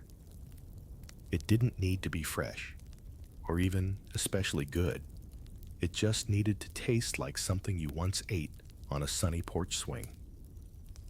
Meanwhile, back on the Eastern Front, the Soviet view was radically different. The Red Army didn't build morale through food. It built it through slogans, discipline, and overwhelming peer pressure. You ate what was given without complaint. Rations were meant to be endured, not enjoyed. That said, there were moments short-lived rare when even the Soviet command saw the benefit of small pleasures. On national holidays, extra rations were issued, spoonful of jam, a cube of sugar, a lump of condensed milk. Tiny fleeting things, but the effect was immediate. Eyes brightened, conversations softened. For a few hours, soldiers felt like something more than uniformed shadows. Historians still argue whether these efforts had any lasting impact. Was a chocolate bar enough to fight off fear, frostbite, and fatigue? Could a can of pudding really raise your will to march another mile? The data's inconclusive, but the stories persist of men trading smokes for sweets of friendships, forged over a shared cocoa tin of a trembling hand steadied by a bite of chocolate before battle. Back in your trench, you chew slowly. The chocolate is gritty, yes, but it's also warm now, softened by your body heat and the brief sunbeam slicing through the overcast. It melts a little on your tongue, and for a second, you're not a soldier. You're a teenager again, sneaking candy before dinner. Someone nearby hums a tune. You recognize it, Bing Crosby maybe, and you realize food isn't just fuel. It's memory, it's mood, it's meaning. And for armies like yours, it's a deliberate act of psychological maintenance. Compare that with the Soviet strategy of iron-willed deprivation. Their sugar was seen as unnecessary. Indulgence, even briefly, was bourgeois. The state needed your loyalty, not your comfort. And yet, in secret, Soviet soldiers traded for sweets, craved them, hid them. Because humanity doesn't care much for ideology when hunger sets in. Food as morale, it's not just about eating. It's about being reminded that you matter, that someone somewhere thought to sweeten the edge of this terrible task. And as the wind picks up again, and your K-ration tin clinks empty beside your boot, you know what that chocolate really gave you. Not fullness, but focus. Not a full belly, but a softer heart. You find yourself thinking less about the next battle and more about the chocolate. Strange, right? But as you look around, it starts to make sense. The war is chaos. Plans change. Hourly comrades vanish, letters go unanswered. But your chocolate ration, that's constant. That's something. Behind that little bar is a whole industrial ballet of capitalism in wartime boots. From cocoa plantations in West Africa to rail cars rumbling through Pennsylvania, every ounce of that bitter, gritty block passed through layers of contracts, factories, and patriotic advertising. It wasn't just food, it was branding. And no one did wartime branding quite like America. While the Soviet Union mobilized its people through propaganda and forced quotas, the United States turned chocolate into a symbol of American innovation. Magazine ads showed smiling soldiers biting into Hershey's tropical bars. Newsreels filmed candy being packed into crates bound for Europe. The message was clear: even on the front lines, America delivers sweetness. Companies like Hershey Mars and Nestle didn't just comply with military contracts, they embraced them. They redesigned products for combat, streamlined packaging, and proudly printed patriotic slogans on every wrapper. For victory, made for the fighting man. The cocoa industry became a kind of sugary auxiliary course. Factories that once made snack bars for school kids were now grinding out 500,000 chocolate rations a day. Even civilians were encouraged to ration their sweets so the boys overseas could have their share. Sugar was no longer just an ingredient, it was a symbol. And chocolate was a morale bomb waiting to detonate in a foxhole. Meanwhile, in the Soviet Union, there was no Hershey, no Mars. Candy production existed, but it was minimal and heavily centralized. There were no corporate mascots, no patriotic ads, just quotas, state factories, and industrial pragmatism. If candy bars appeared, they did so sporadically, and mostly in cities or officers' quarters. The Soviet economy didn't lean on brands, it leaned on bare-knuckled necessity. And that meant chocolate wasn't part of the emotional toolkit of war. It was too decadent, too inefficient, too soft. Historians still argue whether this difference in wartime food culture reflects deeper truths.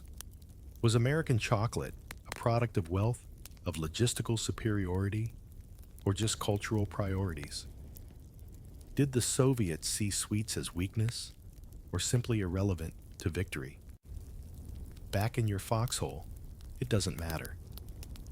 What matters is that little bar that's keeping your hands busy and your mind off home. It may be the same bar that another soldier on another continent would trade a week's rations for. But here, it's part of the plan, part of the toolkit, and it goes beyond just eating. Chocolate was used in bribes negotiations, even peace offerings. Allied forces tossed chocolate to civilians during liberation marches. Kids would swarm tanks just for a taste. For them, it wasn't just candy, it was hope in foil wrapping. Even enemy combatants noticed. Captured German soldiers sometimes traded prized items for a square of Allied chocolate. And when American POWs were lucky enough to receive Red Cross parcels, chocolate was often the most valued item inside. You rub the wrapper between your fingers, smooth and soft. Somewhere on it is the logo of a company you used to pass on your way to school. A Hershey plant, a building that never saw a battlefield, yet somehow found its way into your rations, your routine, your memory. That's the magic of it. This isn't just chocolate. It's capitalism on a mission. It's sweetness disguised as strategy. It's America, mass-produced and melt-resistant, and it's yours, for now. Now let's flip the scene. No cardboard cocoa, no cheery wrappers, no factory logos with patriotic slogans. Just a Red Army supply depot somewhere near Smolensk. The year is 1942. You, a low-ranking Soviet infantryman, stand in a slow-moving line that winds between crates of potatoes and bundles of dry firewood. The air smells like sweat and diesel, and the only sweet thing in sight is a rumor. At the front of the line, a grizzled sergeant ladles out millet gruel into dented tin bowls. No chocolate here, no desserts, just fuel. You don't complain, of course. No one does. That's not how it works here. In the Soviet military, food wasn't about pleasure or morale. It was about calories and efficiency. Commissars and supply officers had a job feed the masses just enough to keep them moving. And chocolate, that was seen as entirely unnecessary, if not downright suspicious. Soviet ideology had no patience for Western notions of comfort food. Sweetness was bourgeois, frivolous, unproductive. The ideal Red Army soldier didn't need indulgences. He needed resolve, strength, obedience, and maybe a boiled beet if things were going well. Even before the war, sugar in the USSR was a tightly controlled commodity. During the war, it became scarcer still. Most of it was redirected to urban canteens, hospitals, or production of industrial alcohol. Whatever was left rarely made it to the front lines. And chocolate, that was almost mythical. Sure, there were factories that technically produced it, like the Red October confectionery in Moscow, but wartime conditions turned them into husks of their former selves. The machines ran when they ran on minimal power. The ingredients were rationed into oblivion. Even the wrappers, once colorful, were downgraded to drab paper. Chocolate became a ghost. Still, stories persisted. Officers might have access to small private stashes.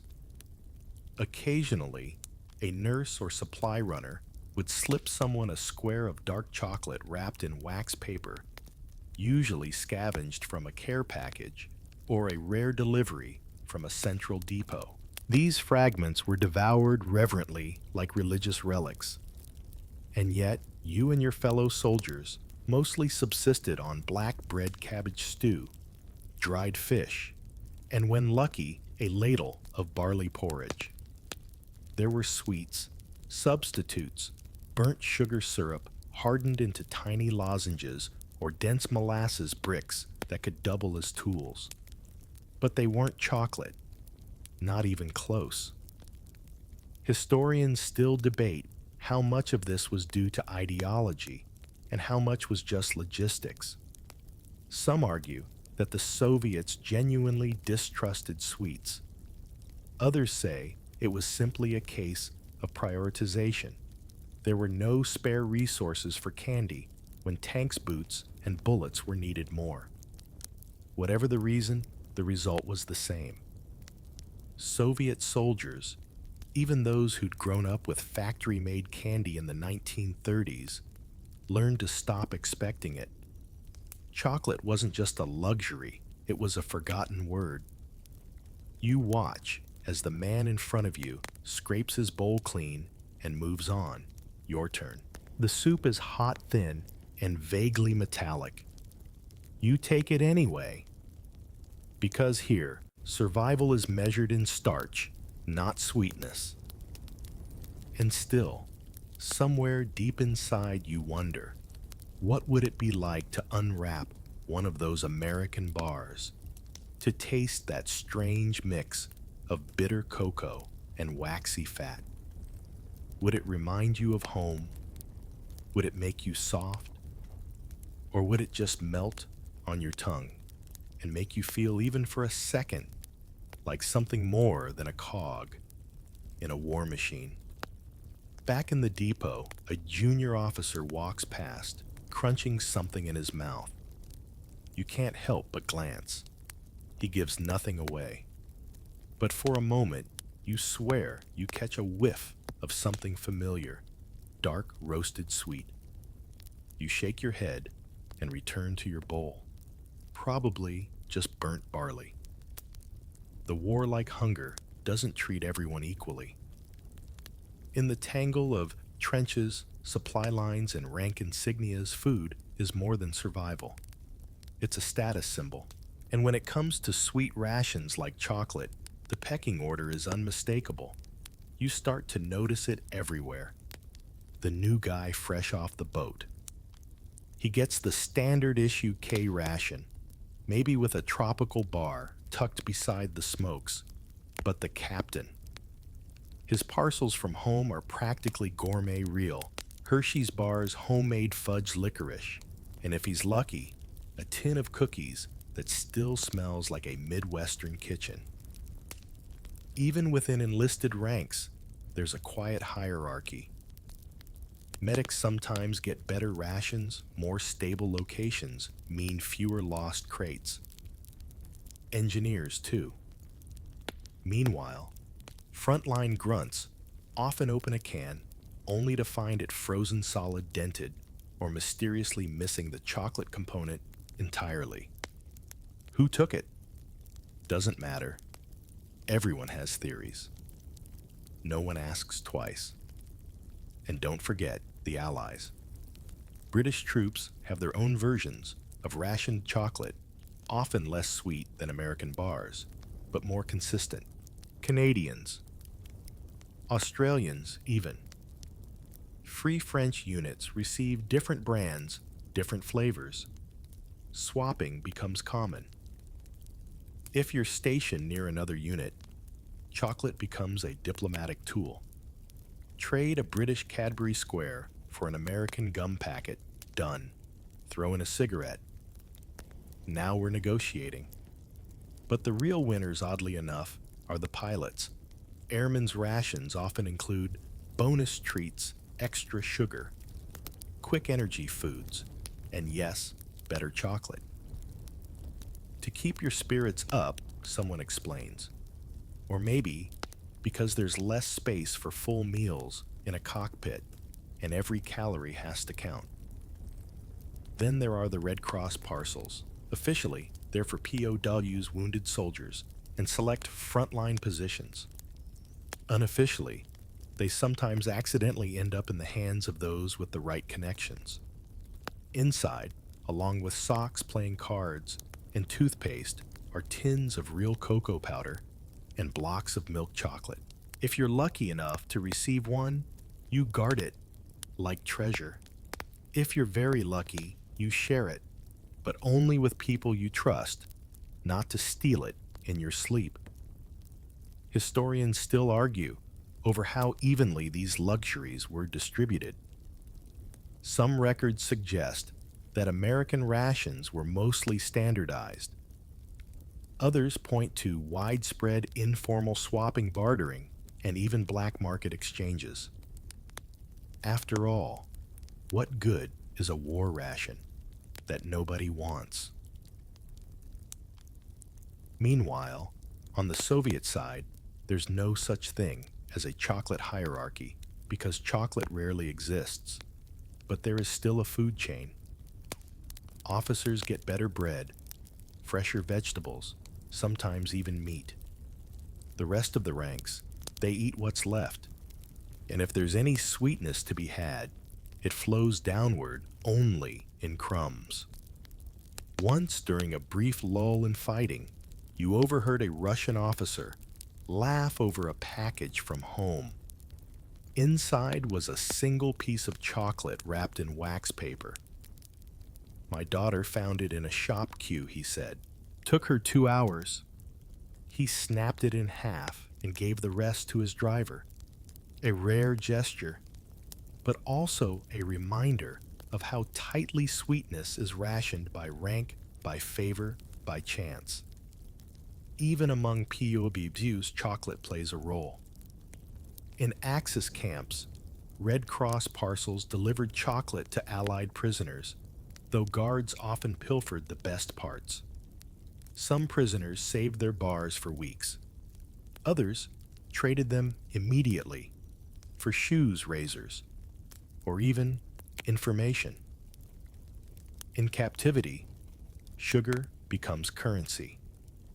And in combat, it's morale insurance. Some soldiers stash their bars for when things get really bad.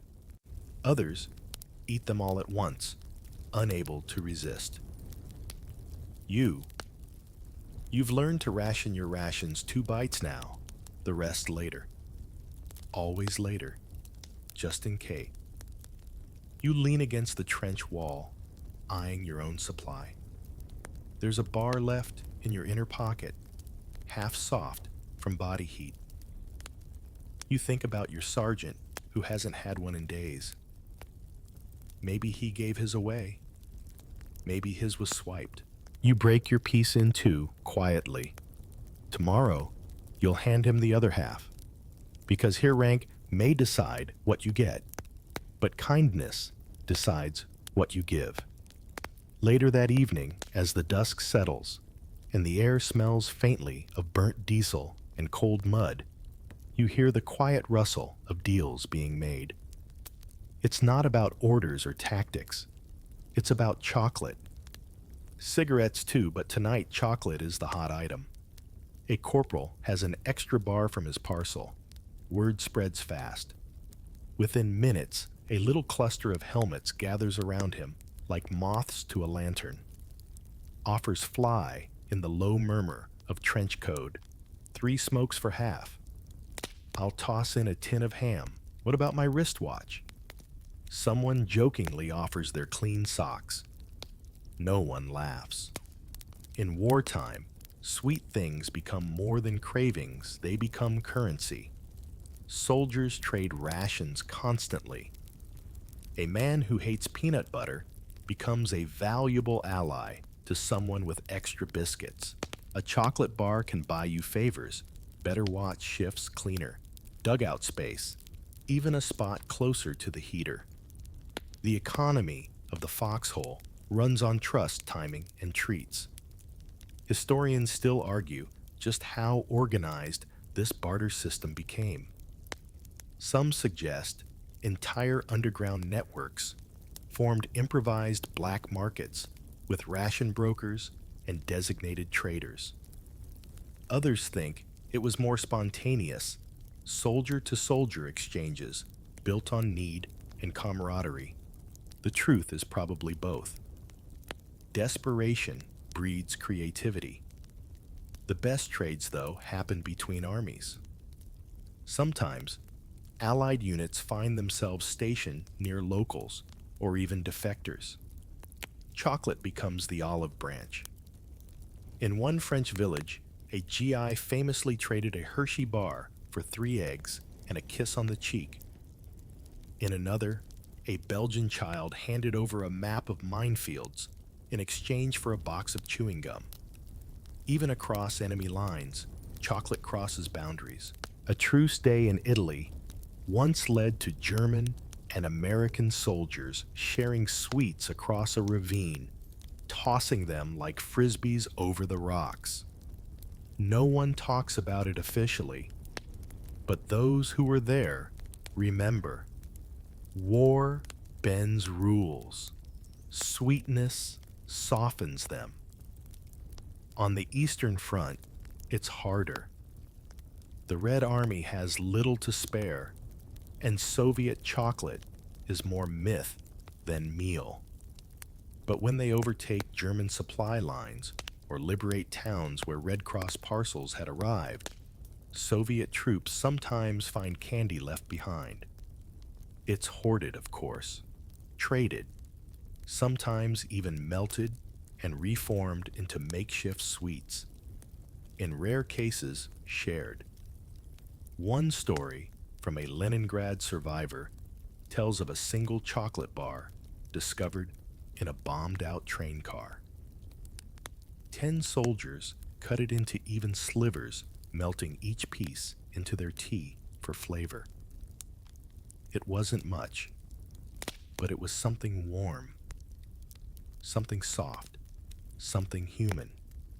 You back in your trench have made your own deals. You've traded chocolate for penicillin, bartered cocoa for news from home. One time, you swapped a bar for a makeshift chess set made of carved buttons. That board still lives in your duffel, tucked beneath your spare socks. And then there are the darker trades. A man once gave up his entire week's rations for a single square of real Swiss chocolate lifted from a downed supply plane. He said it reminded him of his honeymoon. Then he cried. Nobody laughed. These small economies aren't just practical, they're psychological. When the world is coming apart and the rules are rewritten in blood, a simple square of chocolate becomes something more. It's memory, it's peace, it's leverage, and sometimes it's redemption. You pull out your last bar. Not much left now. Just a thin sliver at the bottom of the wrapper. You glance at the young private huddled next to you, boots, two big hands shaking. He's barely 18, his first week out here. Eyes wide like searchlights in a blackout. You say nothing. Just tear the last piece in two and hand it over. He stares, then nods, his fingers trembling as he takes it. You both chew in silence. No deal made. No trade required. Sometimes chocolate is just kindness in a wrapper. Night falls on the front, and snow begins to drift down in lazy spirals, frosting your helmet and catching in the seams of your coat. The fire's out. The rations are gone. And now, you're just cold and hungry again. But still, you remember stories, odd patchwork tales from the Soviet side of soldiers who tried to make their own version of chocolate, or at least something warm and sweet. They'd start with snow. That was always available. Melt it in a tin can over a small fire made of bark and scavenged debris. Add whatever you could find, burned sugar crust, scraped from the bottom of a mess pot, condensed milk if you were lucky, or more often just tea leaves, and a single sugar cube if anyone had one. They called it cocoa, with a laugh, even if it was more smoke than sweetness. One soldier once mixed a dab of tar with mashed raisins and claimed it tasted like chocolate taffy. It didn't. But he smiled anyway, because pretending was better than nothing. This sort of culinary improvisation wasn't rare, it was culture. Across the Eastern Front, Red Army troops learned to adapt with a grim kind of creativity. They made sweet paste from flour and syrup, molded hard candy from leftover beet molasses, even dried wild berries, and soaked them in weak alcohol to simulate dessert. These makeshift cocoa experiments weren't about flavor. They were about comfort. When real chocolate was a fantasy, even a bitter burnt imitation could fool your tongue long enough to fool your brain. Historians still debate how widespread these DIY cocoa efforts were. Some memoirs recall them vividly. Others never mention them at all. Perhaps because they were personal, a private defiance against scarcity. Or perhaps because, in the chaos of war, nobody stopped to record recipes made from melted frost and hope. Sometimes, ingenuity crossed borders. In German-occupied areas, Soviet partisans scavenged chocolate from abandoned Wehrmacht supplies. Some turned the remaining crumbs into liquid over campfires, straining out the foil flakes with scraps of gauze. One woman mixed the result with boiled pine needles. She said it helped her sleep. Meanwhile, American GIs brewed cocoa from powder packets tucked into MREs, heating water over a can of sterno and clinking their metal cups in mock toasts to home. You never thought you'd miss the taste of instant cocoa, but now it's all you want. You glance at your own gear. Nothing left today. Your last chocolate bar is gone traded earlier for a dry pair of socks. But maybe tomorrow brings another parcel, another brittle square of cocoa compacted like clay. Or maybe you'll try your own concoction if you can scrounge some sugar and melt a spoonful of peanut spread into boiled water. It won't be good, but it will be sweet, sort of. And across the trenches, Your enemy, your mirror, is doing something similar. A German soldier dissolving a ration bar into hot milk. A Soviet scout scraping beet sugar into her canteen cap. A British medic melting a bar in a tin over an open flame. War makes chefs of us all. And more importantly, it makes memories.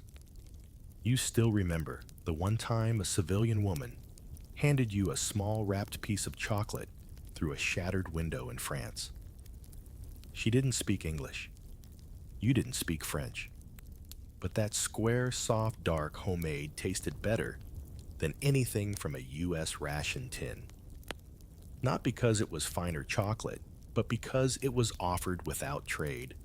Just a gift. Just grace. Now, as the snow thickens and your breath fogs the night, you close your eyes and pretend you're sipping warm cocoa from a chipped mug in your own kitchen. Not because it's true, but because sometimes pretending is enough.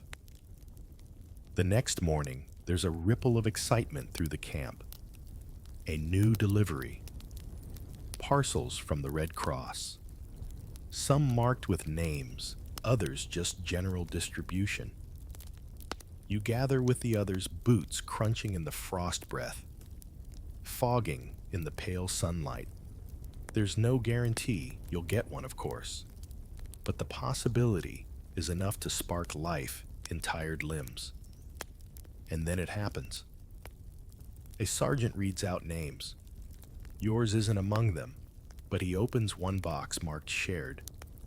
Inside, tins of powdered milk, a few bars of dark chocolate, matches chewing gum, a pack of playing cards.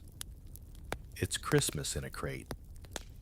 The Red Cross played an outsized role in keeping soldiers alive, not just physically, but emotionally. Their parcels reached POWs in German and Italian camps. Allied troops far from supply chains, and even civilians caught in the war's margins. They included everything from food and soap to small comforts like cocoa powder, instant coffee, and yes, chocolate. For prisoners of war, these parcels were often a lifeline.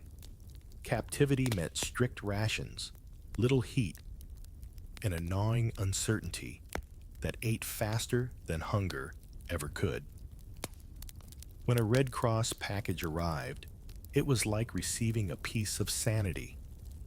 A square of chocolate wasn't just a snack.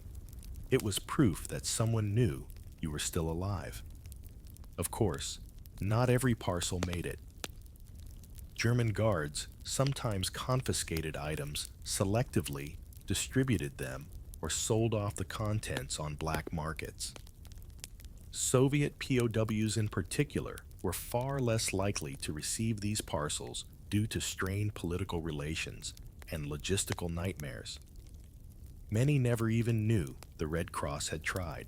Historians still argue whether the chocolate in these boxes was intended as nutrition morale or diplomacy. Probably all three. After all, food has always been a universal language. And in a prison camp, a chunk of cocoa meant the difference between enduring and breaking. In some camps, chocolate became currency. A single bar could buy you warmer clothes, extra blankets, or even a better bunk.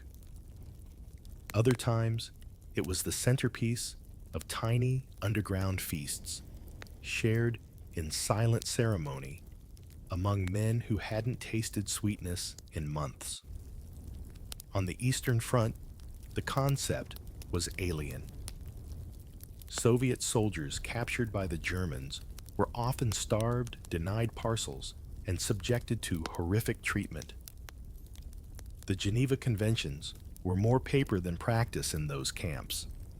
For them, chocolate was a memory, or worse, a rumor. Meanwhile, Allied POWs in Axis camps created elaborate food rituals.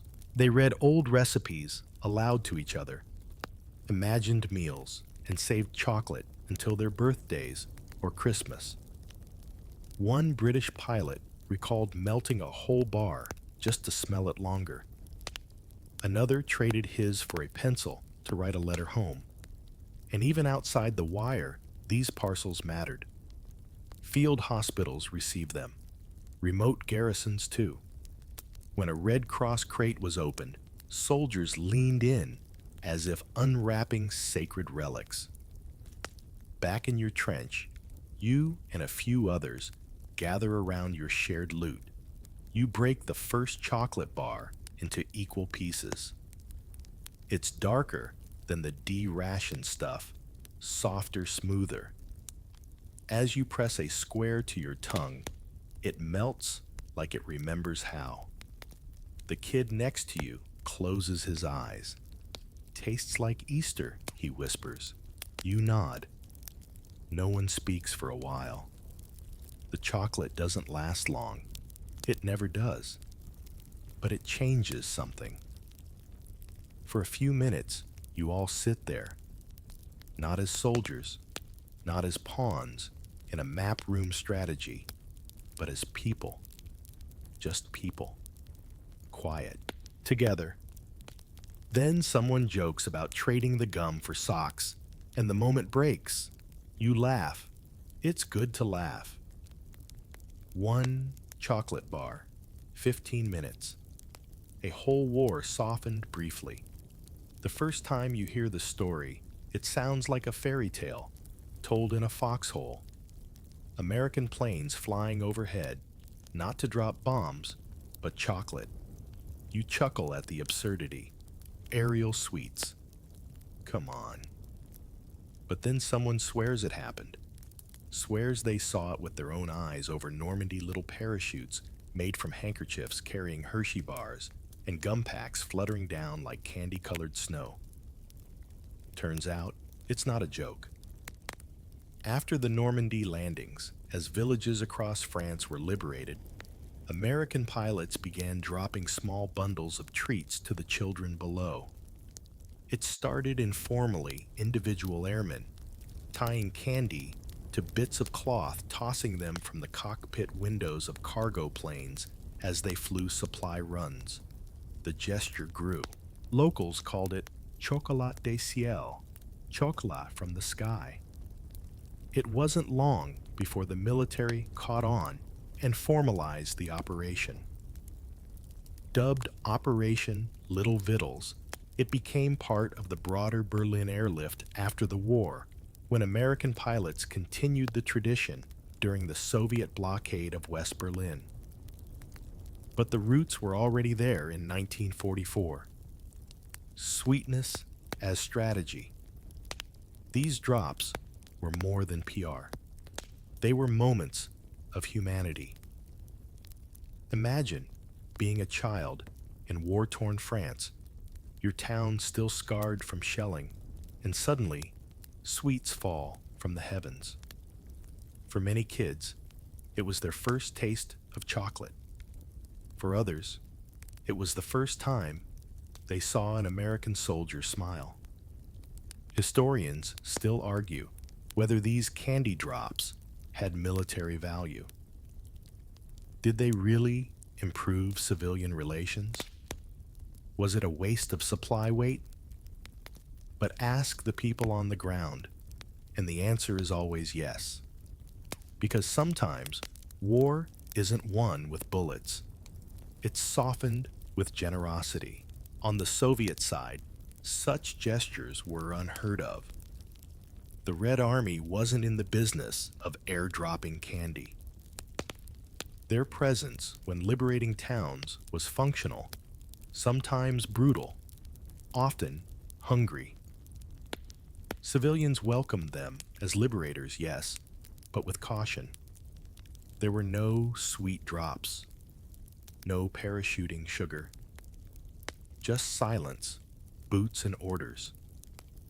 Back in your own unit, someone finally confirms it.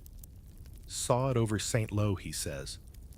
Little white bundles just drifting down, kids chasing them like butterflies. You imagine the scene-cobbled streets, still cracked from artillery windows shattered, and then like a blessing chocolate, falling like snow, not enough to rebuild, but enough to remember. And these weren't military rations either. Many of the bars were civilian-grade Sweeter Richer, wrapped in shiny foil. Some pilots scribbled notes on the wrappers. God bless. From Ohio. Be safe. Suddenly, chocolate wasn't just food. It was diplomacy.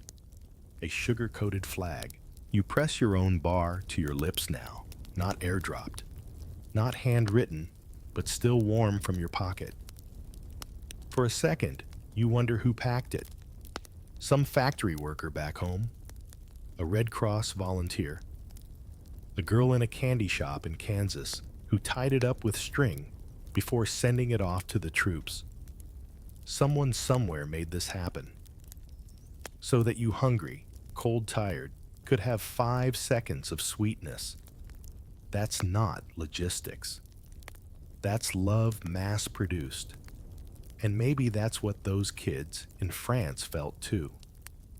Not just the rush of sugar, but the recognition that in the middle of chaos, someone still cared enough to send chocolate from above. You finish the bar, lick the foil, and tuck the wrapper into your pocket. Not trash, not tonight. A souvenir from a war that knew just barely how to be gentle. You didn't think much about the war ending. It always felt too far away, like a rumor wrapped in smoke. But now, standing in the rubble-strewn square of a newly liberated city, the gunfire has stopped.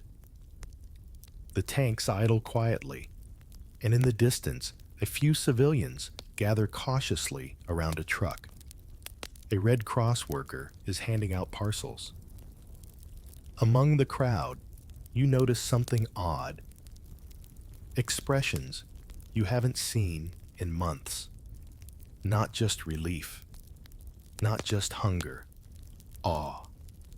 A small boy barefoot and wide-eyed unwraps a chocolate bar like it's made of glass. His fingers tremble as he breaks off a piece and pops it into his mouth. He stops chewing. His eyes close. Then a soft smile spreads across his face. For many civilians, especially in Soviet-held areas, this was their first taste of real chocolate in years. For some, ever. During wartime, it had vanished. Factories stopped. Cocoa imports froze. Even sugar was locked behind ration coupons. The idea of a sweet, rich, creamy treat was more fantasy than memory. Now, in the fragile quiet after surrender, parcels arrive. Sometimes from allies, sometimes smuggled in. Occasionally, dropped from planes. They carry biscuits, cocoa powder, condensed milk, and chocolate. The kind that melts on your fingers before it hits your tongue. The kind that says, it's over.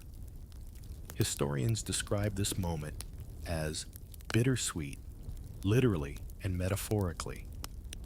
Chocolate, once used for morale on the battlefield, now became a bridge back to civilian life. Children who'd grown up on boiled grain and silence were suddenly offered something soft, sweet, and entirely unnecessary. Some felt guilt when they tasted it. Survivors of the siege of Leningrad, for instance, reportedly cried when handed chocolate, unable to reconcile its richness with their memories of starvation.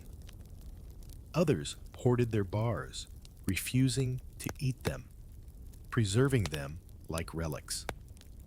A few even buried them in drawers untouched, because beauty like that couldn't possibly last. One Soviet nurse recalled biting into her first post-war chocolate and instantly thinking of her dead brother. He would have laughed, she said. He would have eaten it all in one bite. You watch the boy in the square offer a square of his bar to a younger sister. She hesitates, then accepts. Together they eat slowly, like they're afraid it'll vanish. Around them, buildings lean on broken angles. Windows are patched with newspaper, and yet there's chocolate. Not everyone gets some.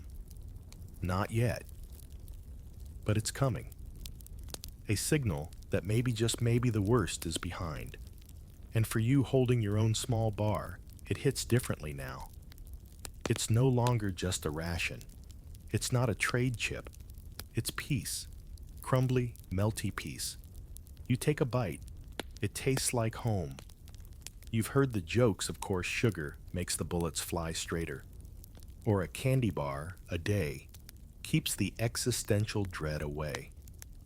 But there's something beneath the humor. Something real. Because the longer you're out here, the more you start to understand sweetness isn't just comfort. It's chemistry and psychology. That square of chocolate you just unwrapped, it doesn't just taste good. It does something. It slows your breathing.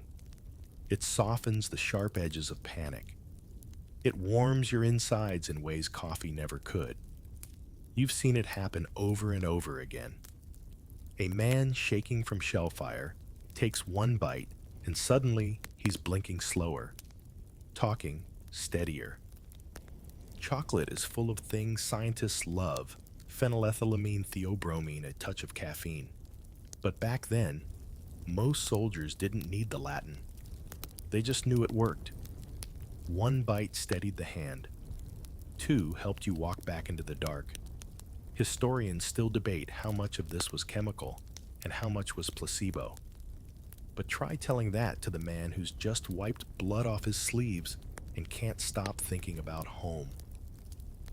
To him, it's not molecular, it's medicinal. You remember one night when your trench mate, Corporal Lasky, couldn't sleep. He'd been through a rough patrol, saw something, wouldn't say what, just sat there, knees pulled up, eyes darting at shadows. You reached into your pack, broke off a piece of chocolate, and handed it over. He looked at it for a long time, then finally, without a word, ate it. 15 minutes later, he was asleep. It's not just about flavor. It's about control.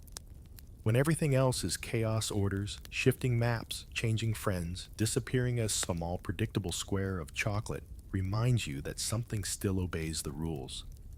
It melts. It sweetens. It ends. Even the ritual helps. Tearing the foil, smoothing the edges, snapping off a piece, and letting it sit on your tongue. It's the one slow, deliberate act you can perform without consequence. No shouting, no waiting. Just melt and swallow. And it connects you not just to your own past, but to every other hand that's done the same. The British soldier on a hilltop near Arnhem sipping cocoa from a dented tin. The American pilot chewing chocolate during his 10th bombing run. The Soviet nurse who finds a wrapper tucked inside a wounded man's coat and keeps it. There's a reason chocolate appears in so many letters home. Send more, they wrote. Please. Because it wasn't just about hunger. It was about staying human. You take another bite, now let it linger. You're not in combat tonight. You're not patrolling. But the weight of things doesn't vanish. It hangs as always, just outside the light. Still for now, the sweetness is enough. And tomorrow, when things get loud again, you'll remember how this tasted. Because sometimes, victory starts with a square of chocolate. It's late now. The stars are out, well, some of them. Most are hiding behind clouds, the kind that smell like snow. You're tucked under your blanket, last ember of warmth fading from your canteen cup. In your fingers, a wrapper, empty. But still, you fold it carefully and slip it into your breast pocket like it means something. Because it does. You think back over everything. Every shared square. every trade, every silent moment where chocolate stood in for words. And it's impossible not to notice how two armies facing the same freezing mud and fear treated the same problem so differently. The Americans mass-produced chocolate as a strategic asset, shipped it by the ton, engineered it for climate survival, even partnered with candy companies to perfect the formula. The D-ration, the tropical bar, the Red Cross cocoa mix, each designed not only to nourish, but to remind soldiers they mattered, that someone, somewhere cared enough to make it sweet. The Soviets, by contrast, stripped the indulgence from their rations. No calories wasted on sweetness. Their philosophy was steel-jawed: war was to be endured, not softened. Chocolate didn't make tanks or win battles. It distracted. It spoiled. It made men soft. Historians still argue over which approach made more sense. Did the Americans coddle their soldiers too much? Did the Soviets harden them into machines? Was survival about comfort or sheer willpower? And yet it's not really a debate, is it? It's a choice between two visions of humanity. On one hand, a soldier worn out and weary offered a moment of pleasure in the form of cocoa and sugar, something to anchor his sanity. On the other, a soldier equally weary told to dig deeper into his resolve, to find strength in duty, not desert. Neither one is wrong. Neither one is perfect. Both fought. Both died. Both survived. But you're here. You lived to remember the taste, to remember how even in the ugliest days, a bite of chocolate could mean more than calories. It meant presence, choice, mercy. And you wonder what it says about people that in the worst conditions imaginable, we still sought sweetness, that we still traded shared rationed and remembered the little things that tasted like peace. It wasn't about luxury. It was about dignity, about being something more than a uniform in a trench. Even now, long after the fighting, you find yourself craving chocolate, not for its flavor, but for what it promised. In that foxhole, a moment of calm, a second of softness, a reminder that you were more than a cog. So, you take a deep breath. Let the air settle in your chest. The war may be over, but the lesson lingers. We all needed to survive, but some of us needed to feel human while doing it. You stretch your legs under the blanket, the ghost of that last chocolate square still on your tongue. It's funny how something so small could carry so much weight. Not literal weight. It was always just a few grams, but the kind that lives behind your ribs in the quiet places, the kind that stays with you. Tonight, you're not fighting, not marching. You're remembering, rewinding the whole strange symphony of flavors, textures, and choices that shaped what soldiers ate and what those choices meant. If we boiled it all down, it wouldn't be about cocoa at all. It would be about intent. The U.S. handed chocolate to its troops with purpose, not to indulge, but to reassure, to remind them they weren't forgotten. It was calculated morale, yes, but still it worked. A soldier with a tropical bar in his pocket was a soldier who somewhere deep down believed someone wanted him to come home. The Soviets, by contrast, fed their army with a different story, one of endurance, of sacrifice, of shared struggle. Chocolate didn't fit that story. Sweetness was a luxury you earned in peace, not something you dropped into a muddy hand during war. But both sides fought. Both won and lost. Both buried friends and burned letters. And both, in their own way, built systems that reflected who they were. You close your eyes and see it all, a US GI tearing open a D ration and grimacing, a Soviet conscript hunched over a tin bowl of cabbage stew, shivering, a French child catching a candy parachute with outstretched fingers, a Red Cross nurse sneaking chocolate into a POW's pocket. Moments of contrast, moments of sameness. Historians still debate how food shaped morale, how taste shaped memory. But for you lying there, the debate fades. Because you remember what it felt like when your hand dipped into your pack and came out holding something warm, familiar, sweet. It didn't fix the war, but it made you feel, if only for a second, that you weren't entirely lost in it. So tonight, as you drift off, imagine it again. The snow is falling softly. The chocolate melts slowly. The world, just for a heartbeat, is quiet. And now, let yourself sink even deeper into your pillow. The hum of the fan, or maybe the quiet of your room, wrapping you in stillness. You've walked through the rations of war, through frost-bitten foxholes and makeshift Soviet kitchens, through the rustle of wrappers and the soft sound of chocolate breaking in half. You've seen what it meant, not just to eat, but to taste, not just to survive, but to feel. In every square of wartime chocolate was a quiet message: you are still human, even if the world forgets for a while. If this journey through wartime meals made you feel something, whether a grimace, a smile, or a quiet moment of reflection, then go ahead and like this video. Leave a comment. What's the strangest thing you've ever eaten?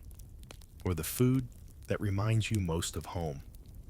And if you want more raw, untold stories from the trenches of history, don't forget to subscribe.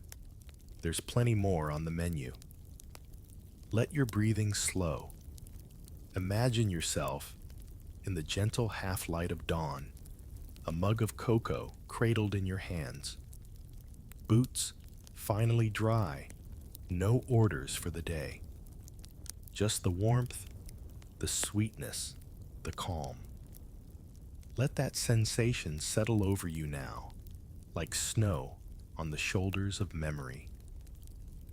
You don't need to march anymore. Don't need to ration. Just rest. You've earned your quiet. You've earned your peace.